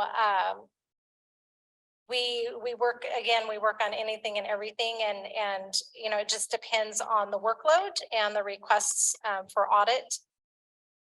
So I would say multiple. You have a variety. You work on a variety of industries. Awesome. This leads us right into our next question. What's the career trajectory of an auditor? Where can analysts grow, and does the department provide mentorship and networking to support that?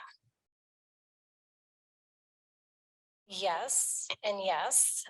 So we do, within OSA, our career path is a financial and performance evaluator.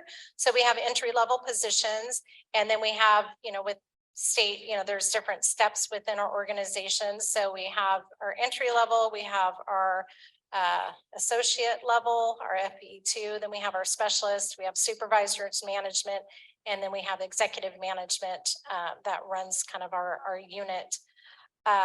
We have a specific onboarding and training program that we call OSA University, which is a 6-week in-depth training on how to audit and familiarizing yourselves with audit standards and the process of auditing, where we also have staff do like a mock audit. And then for the first year, they stay with their supervisor and they perform different kind of less complex audits to then implement what they have learned through our training program. Great. And actually, the Department of Finance as a whole is using OSA as an example to, try and move towards a larger mentorship program that OSA's already got down. So thanks you guys for that. But while we're talking about all of the people who make up OSA, tell me and our Zoom member who asked this question, what makes your best employees stand out? That bow tie? I think it's the bow tie, right?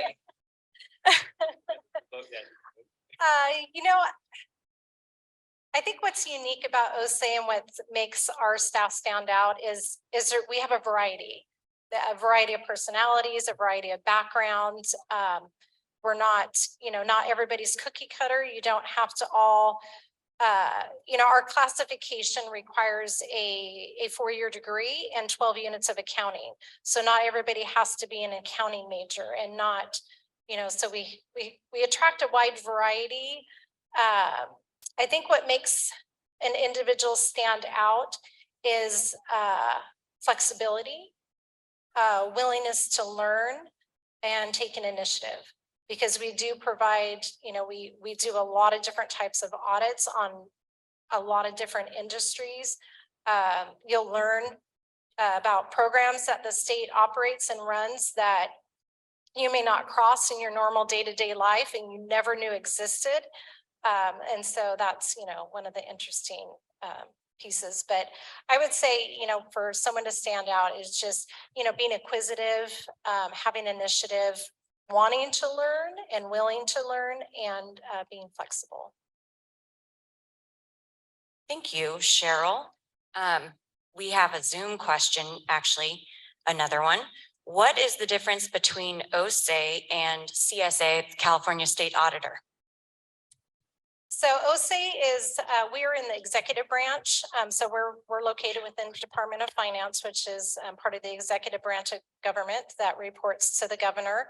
The California State Auditor, which is referred to as CSA, they are known as the state of California's independent auditor, meaning they are outside of the executive branch. They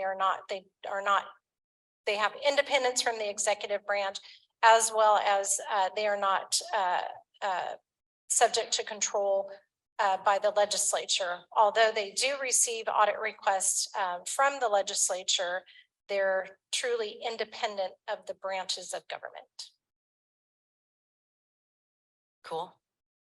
This was her question as well. So cool, guys. I think that's it. No more Zoom questions for OSA. Questions for my team? Questions for the team. All right. Thank you guys so much. Thank you.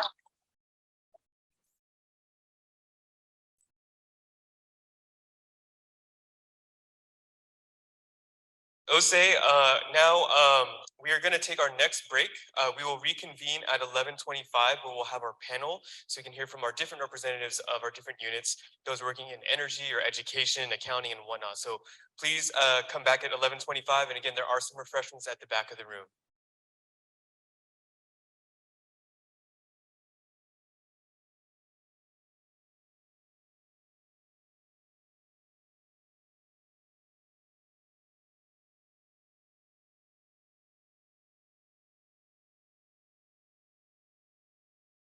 really understand and getting to be involved in the 5th largest economy in the world. And just working with really incredible people every day and doing really cool, interesting things. Hello, everyone. My name is David Evans. I work in the Ethel unit, which is the energy, housing and homelessness, transportation, labor, and local government unit. So it's quite a lot of subjects in there, but I'm the energy analyst in that unit. And I loved finance. I worked in the legislature as an analyst there for a few years and really want to understand more about the budget and really understand like how the process works and the mechanics behind, these policy proposals. And so just joined the team and pretty excited. Hello, my name's Adam. I work for Fiscu in Department of Finance. What interested me in Department of Finance was a statewide impact that it has. The work you do is really important. Yeah. Hi, everyone. My name is Alyssa Lee. I'm a budget analyst in the admin unit under the general government area. I joined finance because, similar to David, I worked in the legislature and I got a taste of budgets and I was like, wow, this is really cool. I would love to actually make the budget. So that's why I came here. Hi, good morning. My name is Teresa Calvert. I work in the same unit as David, which has a number of different areas. I joined this department so long ago, we didn't have a policy conference, so I wasn't quite sure what I was getting into, and something like this would have really been helpful in knowing kind of all the aspects of the budget line. But obviously I've been here for many, many years and really enjoy it. I'm Meg Sabah. I'm in the Education Systems Unit. I'm a staff finance budget analyst. I work on issues affecting our state's educator workforce in pre-K through 12 schools. I've been with finance for about 1.5 years now. What drew me to finance is that I was very interested in working on the budget. I also was interested in the policy work that comes out of finance. Actually wanted to work at finance for like 4 or 5 years, and I went to grad school for it. So living the dream. Hi, my name is Phil Osborne. I'm a staff finance budget analyst. My current assignment is in capital outlay. I've also worked in another unit called CoreGen on the support side. So my current assignment is capital outlay is dealing with buildings. And so it's county courthouses, appellate courts, and county jails. What brought me to finance, or what made me want to join, I used to work at the treasurer's office and I interfaced with the folks from finance, and I really kind of liked the people, and then made the jump over. And so I've been here about 9.5 years. And what keeps me here is, well, there's a never-ending series of puzzles to solve, so that keeps me busy. And most importantly, it's the people at finance that I work with.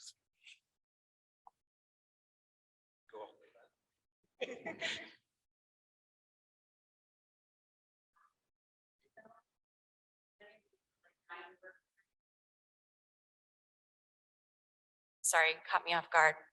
I love hearing that you went to school just to come work here, and that Teresa's been here so long, we didn't have a policy conference, but now we do. Thanks to Teresa, right? Okay, so she has her job, and she also oversaw all of this that we put together.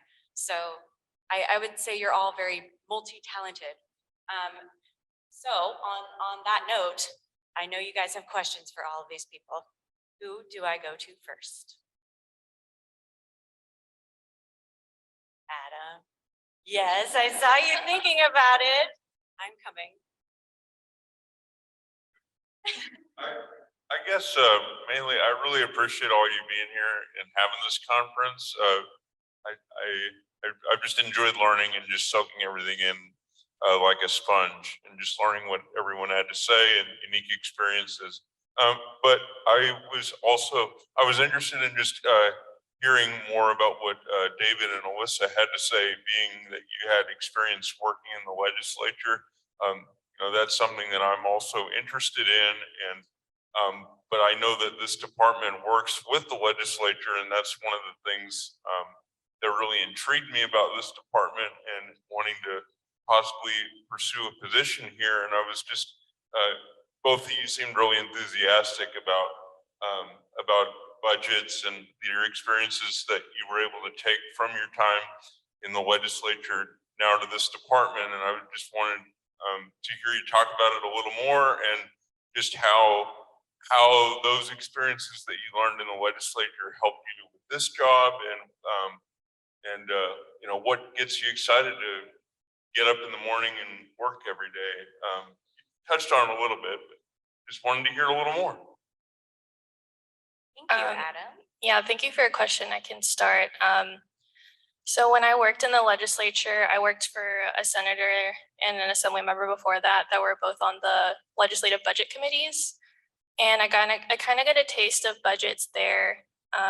But in the legislature, you're a generalist, which, you know, is neither negative nor positive. It just depends on your personal preference. But I learned when I was in the legislature that I really preferred to be a subject matter expert, because when you're in the legislature staffing budget, you interact with subject matter experts to get an idea of what's going on in budget, particularly finance and committee consultants like Joe Steffenshaw. He was just the chief, or what was his title? It was like staff director for Senate budget, you know, like interacting with folks like him and the people on budget committee. And when I started interacting with them, I was like, wow, this is really cool. Like, also when you work in the legislature, the budget's like a black box.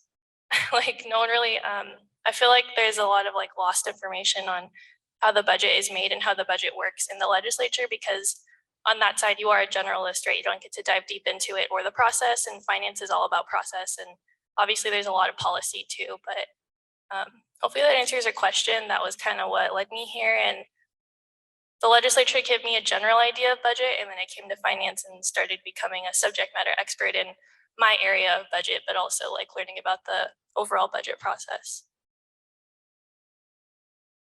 To echo what Alyssa said, you're very much a generalist. And so I was an assembly fellow where I was placed in a member's office. And I did that for about 10 months. And then afterwards, I signed on as a legislative aide. And there on the legislature side, you're vetting proposals, you're developing, legislation, and you're meeting with constituents and with lobbyists, and you're trying to craft an idea that definitely benefits your constituents, but also the entirety of the state. And so that's definitely like more you're on that side of government. But then as a finance analyst, you know, you're vetting those proposals. What are the fiscal implications of those proposals? What are the long-term considerations? How is that going to affect, you know, the general fund, the state's, you know, big pot of money? Like, how is that going to really impact that? And so there's some interface between her, but you're, as a leg aide, I was more so like on the policy side of things. And I was talking to Sheldon earlier today, and I was telling him that, you know, you're more like on the policy, you know, schmoozing, you're talking with people and really trying to come up with, you know, a cohesive, you know, proposal to put, you know, and so it can get signed and then voted on. But then on the finance budget side, you're trying to really like understand, okay, what are the mechanics behind this? What does this look like? You know, implementing this, regulating this, you know, what do departments need? And then so you're interfacing with, you know, the other side of it. So you really understand like, you know, the mechanics, the groundwork behind it, you know, the blueprint of what's going to actually happen. What does this proposal really look like? And so what gets me, you know, excited about that is it is challenging a little bit. And so, and I love to, you know, problem solve, come up with creative solutions, working with, you know, departments, and then also, you know, with members of the legislature, but then also, you know, I get to finance pays pretty well. And so it's about, you know, I get to, you know, enjoy that, you know, support my family, and yeah, enjoy that. You know, one thing you guys didn't touch on was testifying. Oh. Since he asked, you know, we have to bring this up. This is my area next. Well, we have to deal with this. So Alyssa, let's talk about how fun that is. I haven't had like traumatizing experiences yet, but at finance, when you get on the budget line, you go through like a 2-day rigorous testimony training. It's like 9 to 5, literally the entire day. You get like a break for lunch. Finance really prepares you for the worst, which is good, because, you know, you never know when you're going to be in a hearing and you get questions. And, you know, sometimes questions are not so much questions, they're more like comments directed at finance, and you kind of just have to handle it. But it is pretty fun, actually, just like being in the hearing, seeing it all happen firsthand. But yeah, all of my experiences thus far have been like, hi, Alyssa Lee, Department of Finance, nothing to add.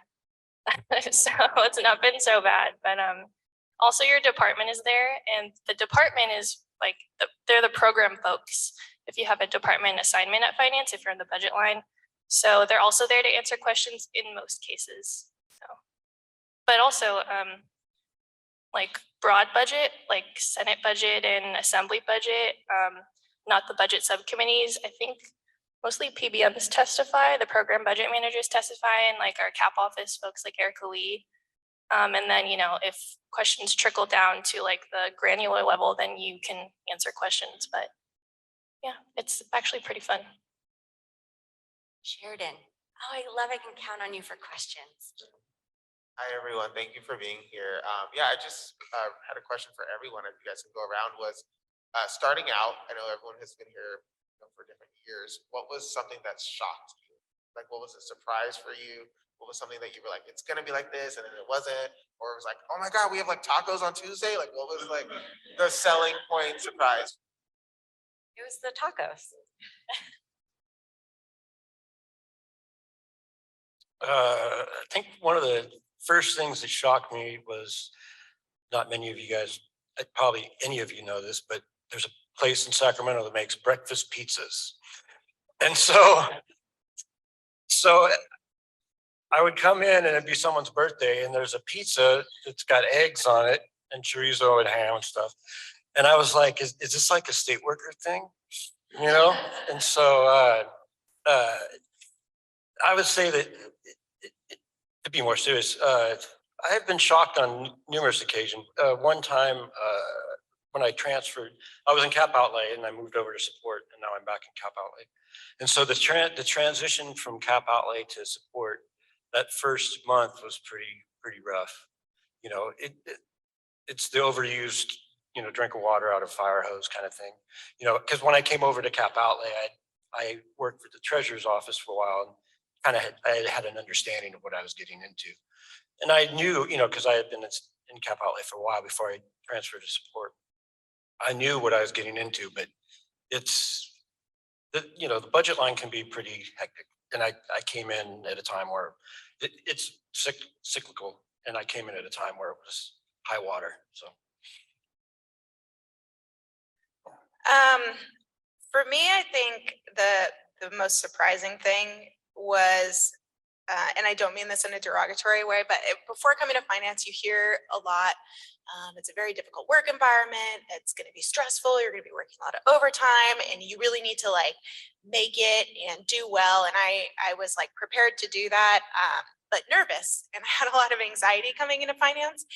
And I found it was actually a really supportive and mentoring environment. And if I didn't know something, like I had permission to say like, I don't know. And you can and should say that in hearings when you don't know something. And I feel like it's an environment where I am, sort of supported to rise to the level that I want and need to rise to as an analyst. And I was really, really impressed by that. And I think that some of finance's reputation may be a little bit undeserved in terms of it being a difficult work environment, especially for me because I came from civil service. I've been working for about 10 years in various departments.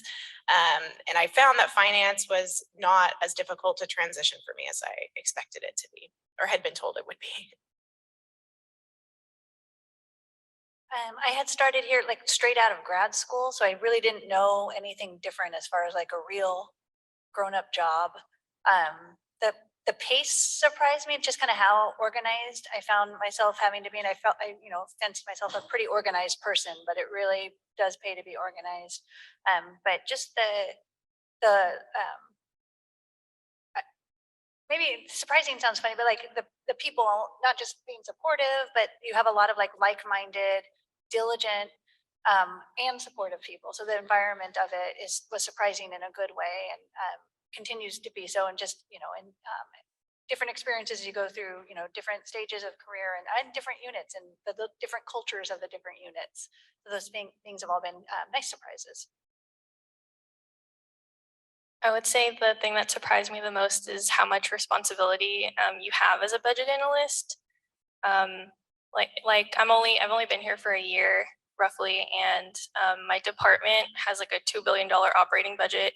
They have 4,000 positions, and I get to help make decisions towards, you know, what goes into their budget, what we should spend money on, present it to our cap office, and then they present it to the governor. So it's really cool to see like your work manifest, but also it's really cool. It was a really nice surprise to see like how much responsibility you get regardless of your classification on the budget line, honestly. Yeah, so I would say the thing that surprised me the most was our involvement with other departments. So kind of reintroduce myself. I'm with FISCU, and we handle more of the accounting side of things. In my first 3 months working with FISCU, I was sent to a department to assist them with their accounting workload. This is just before the pandemic, but we have a lot of involvement with other departments. And although like as a controller agency, there's an expectation that there's going to be like assisting duties for other departments, but we just have, we're just heavily involved with the statewide department list, if you will. For me, it was the people and how supportive they were. There are a couple of people that I reached out to who are in this room before I started, and I was like, you know, what is it like to work at, you know, finance? What should I expect? You know, how does my, you know, current experience translates into, you know, the needs of the department? You know, those sort of things. And they were very supportive and encouraging. But when I got to finance, it was very, you know, it's shocking and interesting on just like how immediate the things that I was working on would have like a tangible return on it. And then I can actually see, okay, like, oh, this thing that I was, you know, in a meeting with, you know, with the governor's office and with, you know, the consultants in the legislature, oh, this thing is actually happening right now. Like, you know, and so I remember working in the legislature and then, you know, working on policy proposals, but, you know, and a bill gets signed, you're like, yeah, I did that. But then it's like, okay, like how long does it take for, you know, those solutions to start really, you know, manifesting? And so I just, in the first couple months of just working here, I've already seen, you know, a tangible return on, you know, on my labor. And so those are the kind of things that is very, you know, shocking. It's interesting. It's exciting. Yeah, to echo my colleagues about how kind and helpful everyone is, but also what I was really impressed by, not shocked, but impressed with how much everybody I met at finance cares about the state. Like I haven't met anybody who's not a public servant in like every sense of the word. They truly care about trying to do the right thing, making sure that, you know, the budget is going to be of the most benefit to the people of California. And I have not interacted with anybody at finance who, you know, it's just a job, and then they sign off and they like go home. It's like they really care. And that's really impressive. And it makes me, you know, up my game as well, because I want to be on par with all my colleagues. And so that's just been one of the great parts of finance. Thank you, guys. Great question. I love it when it's for everybody. Do we have more questions out here? I know we actually, although Dana and I work for finance, we constantly have questions for these folks since we do not work specifically with them. So Dana. Sure, thank you. So I have a question for you folks. I think, so I've heard before that particularly the staff of finance, we're nonpartisan. And I think there are people who apply because they're really passionate about different policy issues, and that's important to know. But I think there's a need to clarify that while we can play a role in fiscal policy making per se, we're not the elected officials who make the ultimate decisions. So wondering if you could speak to any situation perhaps where you've had to defend proposals that you personally don't agree with. David, I see that look. I see it. Come on.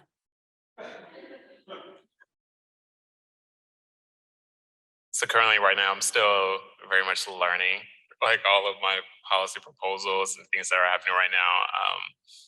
And so I haven't had that experience. But what I have had the experience was coming with a predisposition and thinking that, okay, like I think this is the solution to this problem. And then when you really, take the time to, an opportunity right now that, finance presents, you have to dive deep into these types of issues and policy proposals, vetting what are those implications, those long-term solutions, and what it actually will look like. You start to, see your perspective and your what you initially came in with change. So that is something that has occurred, with me, is that I thought I knew what I was talking about. I thought I had the answer to, to a solution. And then after, talking with other people, hearing their perspectives, and their values, I mean, it starts to change. And I believe like a lot of the things that we do as far as like crafting the budget, things that the legislature does, it's all, a compromise that happens. It's a compromise of values and positions, because I don't think like necessarily any of these are wrong. It's just, they affect different people and there's just different values. And so it's that type of, I've had that type of experience. So I haven't had to argue for something that I disagreed with. Thank you, David. Anyone else have anything to say on that? Teresa.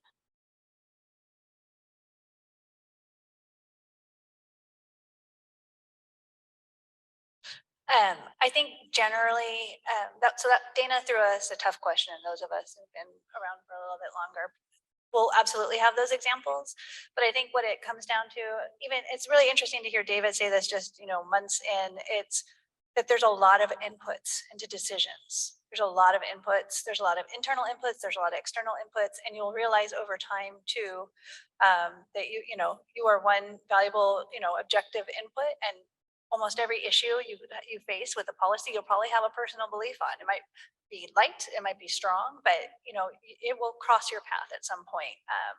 Probably if you work anywhere in public policy, I imagine. So, we recognize our role, we recognize the importance of our objectivity, and we recognize, again, the role we play in, defending the governor's budget and the policies. But again, we'll all have different feelings about all of the policies probably. I don't know if Meg or Phil, if you have anything to add. No, there was one, I remember I was testifying, I had the parks assignment, and there was a proposal, and they were gonna get a small amount of money. And I had to defend not giving it more. The legislature they're throwing money at it. And I'm like, no, because, the whole thing is that, as you guys know, it's a finite resource. And so it's not that we didn't want to build it. It's just that there's a process, and you start with the design, and then you move, and then so we're trying to hold it back. And the legislature just jumped all over it. That's the only time I've ever had the legislature give me more money than I wanted. So. I think I can come to this question with a unique perspective because I work in the education systems unit. And so we have the Department of Education, which, if you don't already know, this is outside of the governor's administration. So they work with us out of the goodness of their hearts.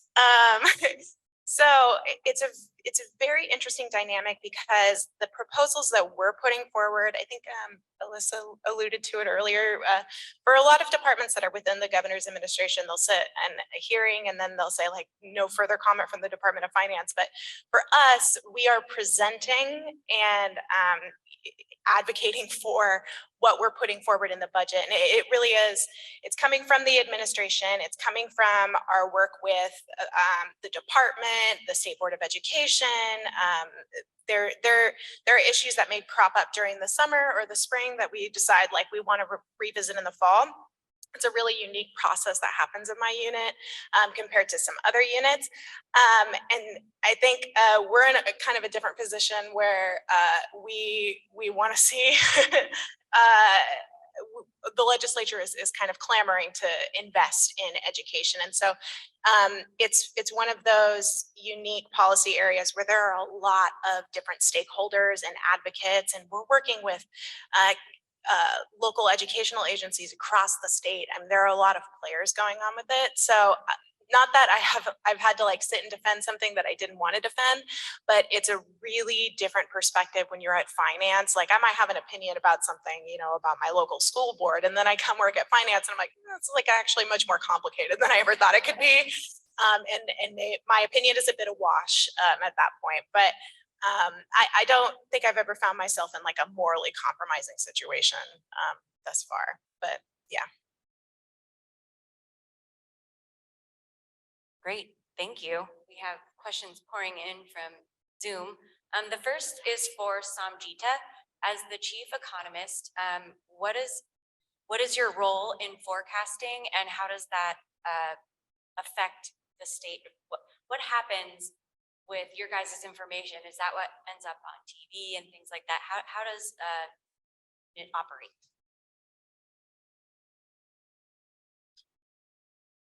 That's a great question. So I work in the forecasting unit, and the forecasting unit kind of sets the stage for what all my colleagues do on the budget side.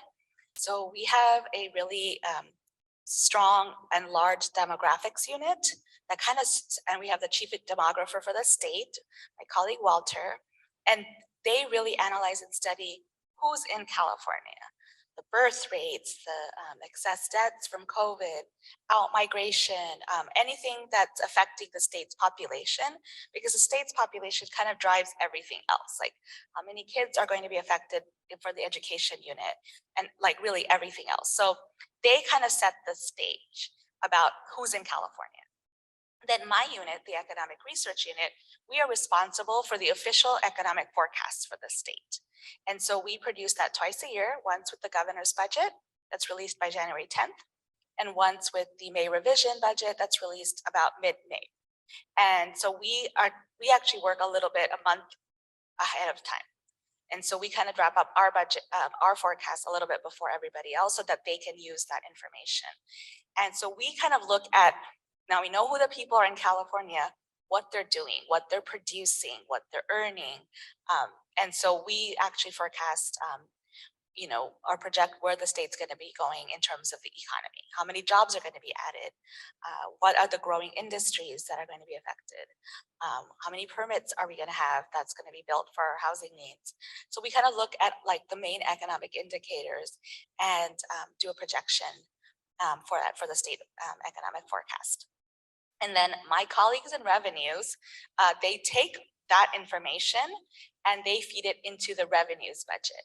And that's where the fun actually begins for everybody else, because that's where the state's money is determined by the revenues forecast.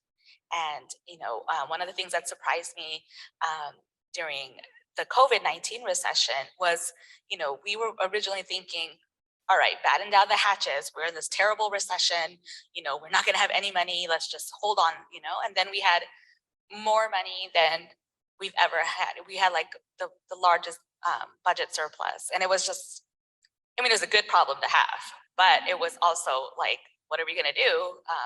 You know, and so the revenue team did those projections. And then we also have a new unit called FACT. And Dana, please remind me what that's. It's the Federal Funds Accountability Tracker. I'm sorry? Accountability and Cost Tracker, sorry. And so that's a new unit in forecasting. And so after COVID, we ended up, the federal government allocated billions of dollars towards COVID-19 recovery. But you know, the federal government wants to know what's being spent from their money. You know, you have to track it. You have to let them know this is where it's going. Here's the metrics. Here's the output. Here's the outcomes. And so Dana and his colleagues have the fun of tracking every single dollar, every single penny of those billions of dollars that come into the state under the federal funds for the COVID-19. And so it's really cool because, you know, together these units kind of put together, set the stage for what's happening on the budget side. So the budget side then takes the revenue forecast and says, okay, we have this money to do what we need to do for our programs. And then they have to allocate, and I don't envy them that at all, because that's a very challenging problem. You know, there's always, the need doesn't end. The money is a finite resource. So, and then, you know, when, as I mentioned, we had like the largest budget surplus, but we can't count on that every year. You know, we have to be very fiscally responsible with the money that the state's taxpayers have entrusted us with. So we can't just spend it. We have to make sure that we are saving for a downturn. And we have to make sure that we're building up our resources. We have to make sure we're doing things that are going to protect the state in the future from wildfires, from climate change, protecting the health of our citizens and all our residents and all of that. So, you know, so it's a very significant task that my colleagues perform. Thank you. Okay, the next Zoom question is a good one from Kara. She has a couple. The details of the budget process. She is interested in knowing those. I mean, there's a lot, obviously, but maybe we could get a rundown. And then she says she hasn't applied because she has a background in sociology and public health. But I bet you folks would encourage her to apply, right? Yep. Okay, so can we talk a little bit about the budget process and also the educational background of folks that come to finance, your guys' background and what brought you here?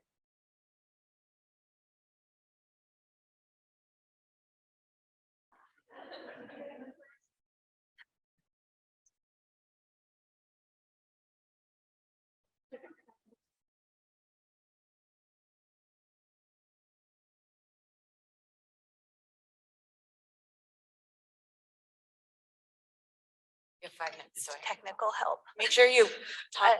Budget process. So right now we're in the budget development process for the January 10 governor's budget. So we're in the thick of it at the moment, reviewing proposals from departments, weighing in, asking questions, developing recommendations so that we can brief decision makers along the way.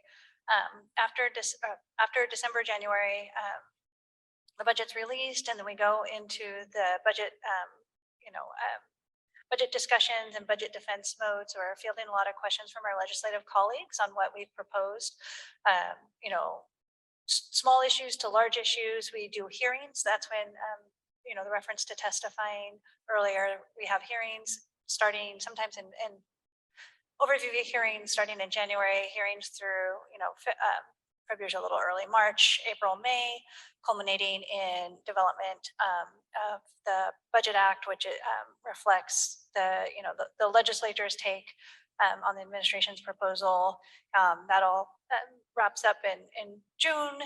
Sometimes there are amendments to that, so we spend a little bit of time this summer in July and August working on revisions to the budget bill, and then working on budget process.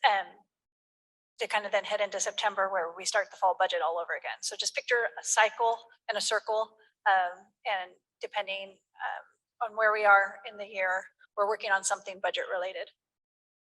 For education background, so the person that wrote in with the sociology background, I was a sociology major, but I did graduate school for economics, and then wanted to move back to California. I was out of state, but really wanted to come back to California, really wanted to work in public policy, and so came to Sacramento and started looking for jobs that seemed to be a good fit for that, and ended up here.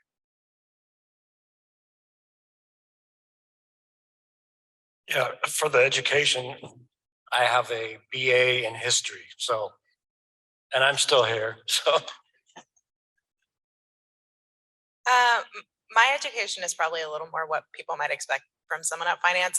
My degree, my undergraduate degree is in political science from UC Davis. And my graduate degree is in public administration with a certificate in policy from the University of Southern California. I will add that I have a colleague who worked as a social worker and has her graduate work in social work. So, I mean, all backgrounds are, I think, valuable experience to contribute to finance.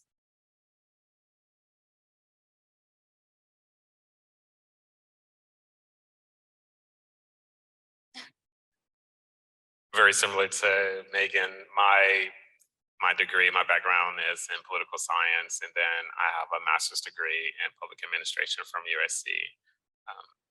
But I don't believe that, you know, you don't need to have that type of background in order to be successful at the Department of Finance. Well, since everyone on budgets said something, I will also say something. I don't have a master's degree, so you don't need a master's degree to work here if anyone doesn't have one. And because a lot of my colleagues do have master's degrees. So sometimes I'm like, dang, do I need a master's degree to work here? But yeah, I did poli-sci and comms in undergrad. So I think really anyone, like Meg said, can come to finance, but also sometimes if you have like a specialized area of policy from your degree, you could probably use that to go into that area of policy of finance, and that might be useful too if you wanted to use it that way, but you certainly don't need to. For example, I'm an accountant. I got my education at Sac State, and I graduated with a BA in accounting. So, as an example. You guys are a dying breed, I've heard. Indeed. Yes.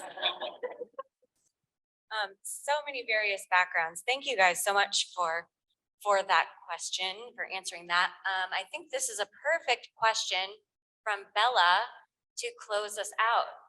Of which impacts of your work are you most proud of, have been most gratifying, or have most gratifying outcomes? Since I have the mic, I'll go first. I would say the training that we do in FISCU, we train the accountants that are in the various departments within the state of California. I've been a part of our training team, developing the materials as well as presenting on some of the occasions. I'd say that's the most fulfilling. Circling back to what I was talking about having the tangible return on, you know, your labor. What I really appreciate is, you know, being a part of the energy policy, the energy team, and, you know, furthering the administration's goals of, you know, clean energy renewables, and then energy reliability, and then affordability. Just working on those particular aspects, I've seen, you know, the investments made towards that, being a part of those discussions. Those are the things I've been, you know, really proud of, and, you know, seeing that the investments made towards making sure that, you know, people throughout the state, you know, have access to broadband internet, and then also the programs have been funded for people that are that have low income. So I just really appreciate that and being a part of that. I would say I just finished my first entire budget cycle with the close of the 2022 Budget Act. And since my department assignment is rather large, I think the most gratifying thing was we post the displays of the governor's or the Budget Act at the end. And looking through my department's budget, it was like at least 10 pages of like numbers and policies and things, like going through that, because that's really like the summary of my work for the entire year. So like seeing that on the public website and like knowing that it's referenced and you're kind of like a published author in a way. So that was like, that's super cool. And even though there's so much work that goes into it throughout the year, it's really rewarding to see your efforts, especially because we spend a lot of time on the display. So. Thanks.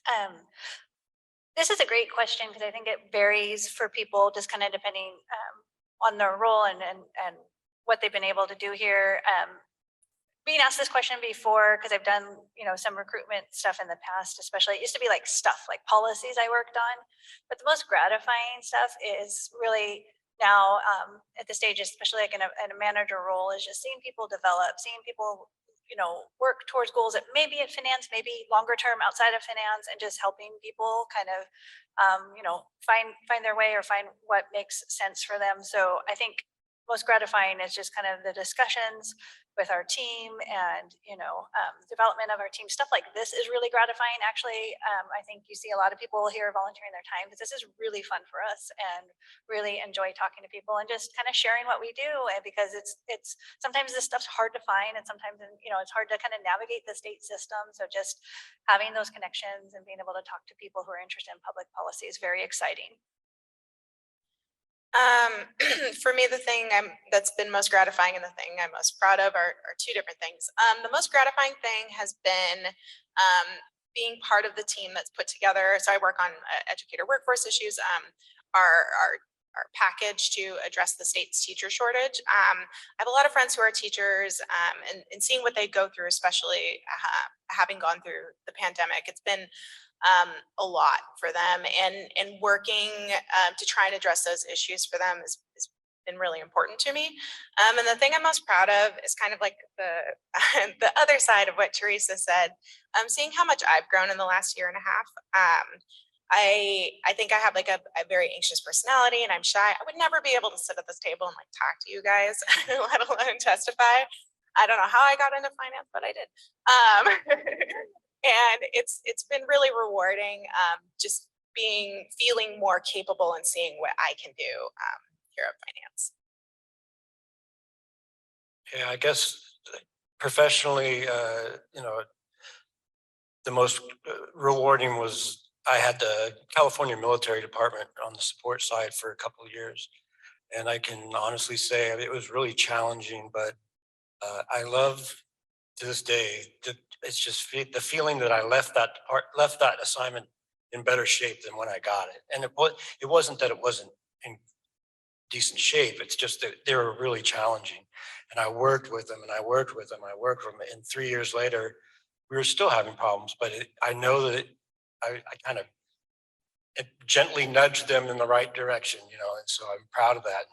And a new analyst has taken over that assignment, and I hope I made it easier for him.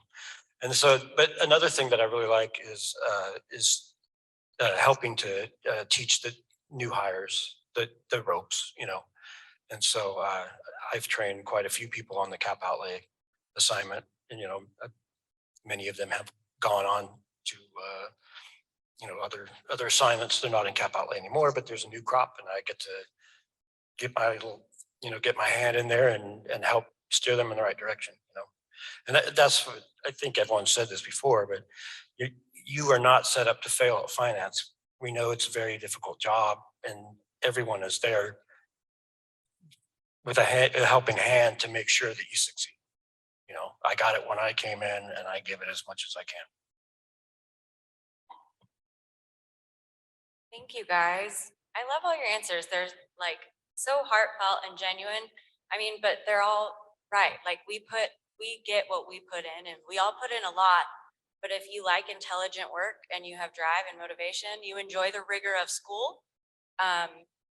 This challenges us every day. And here's a panel full of people who are a great example of the differences in our backgrounds and experience and expertise all sitting together. We are one department, but we do it all. I feel like we really do.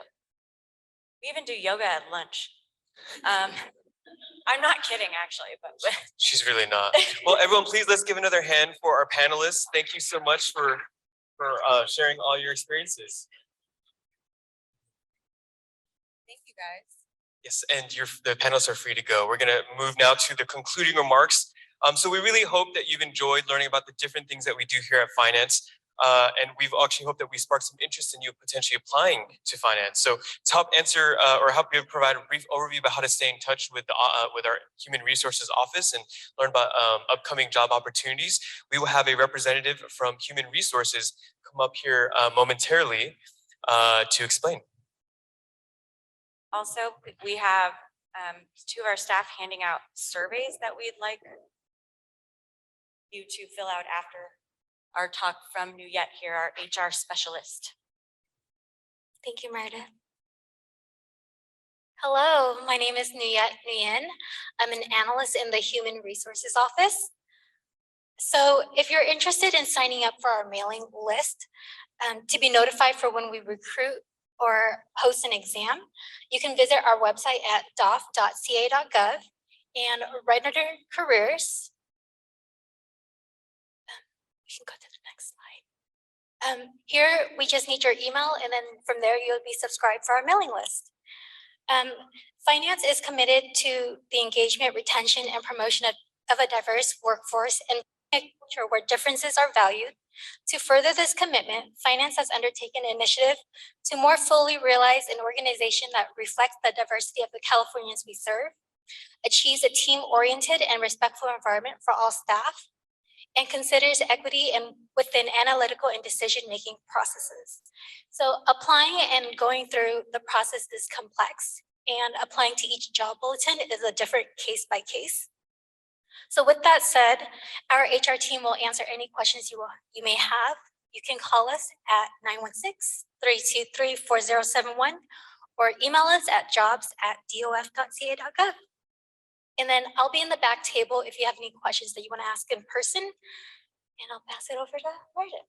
Yeah, and actually, I've directed some of you folks on Zoom to email the jobs email if you have specific questions.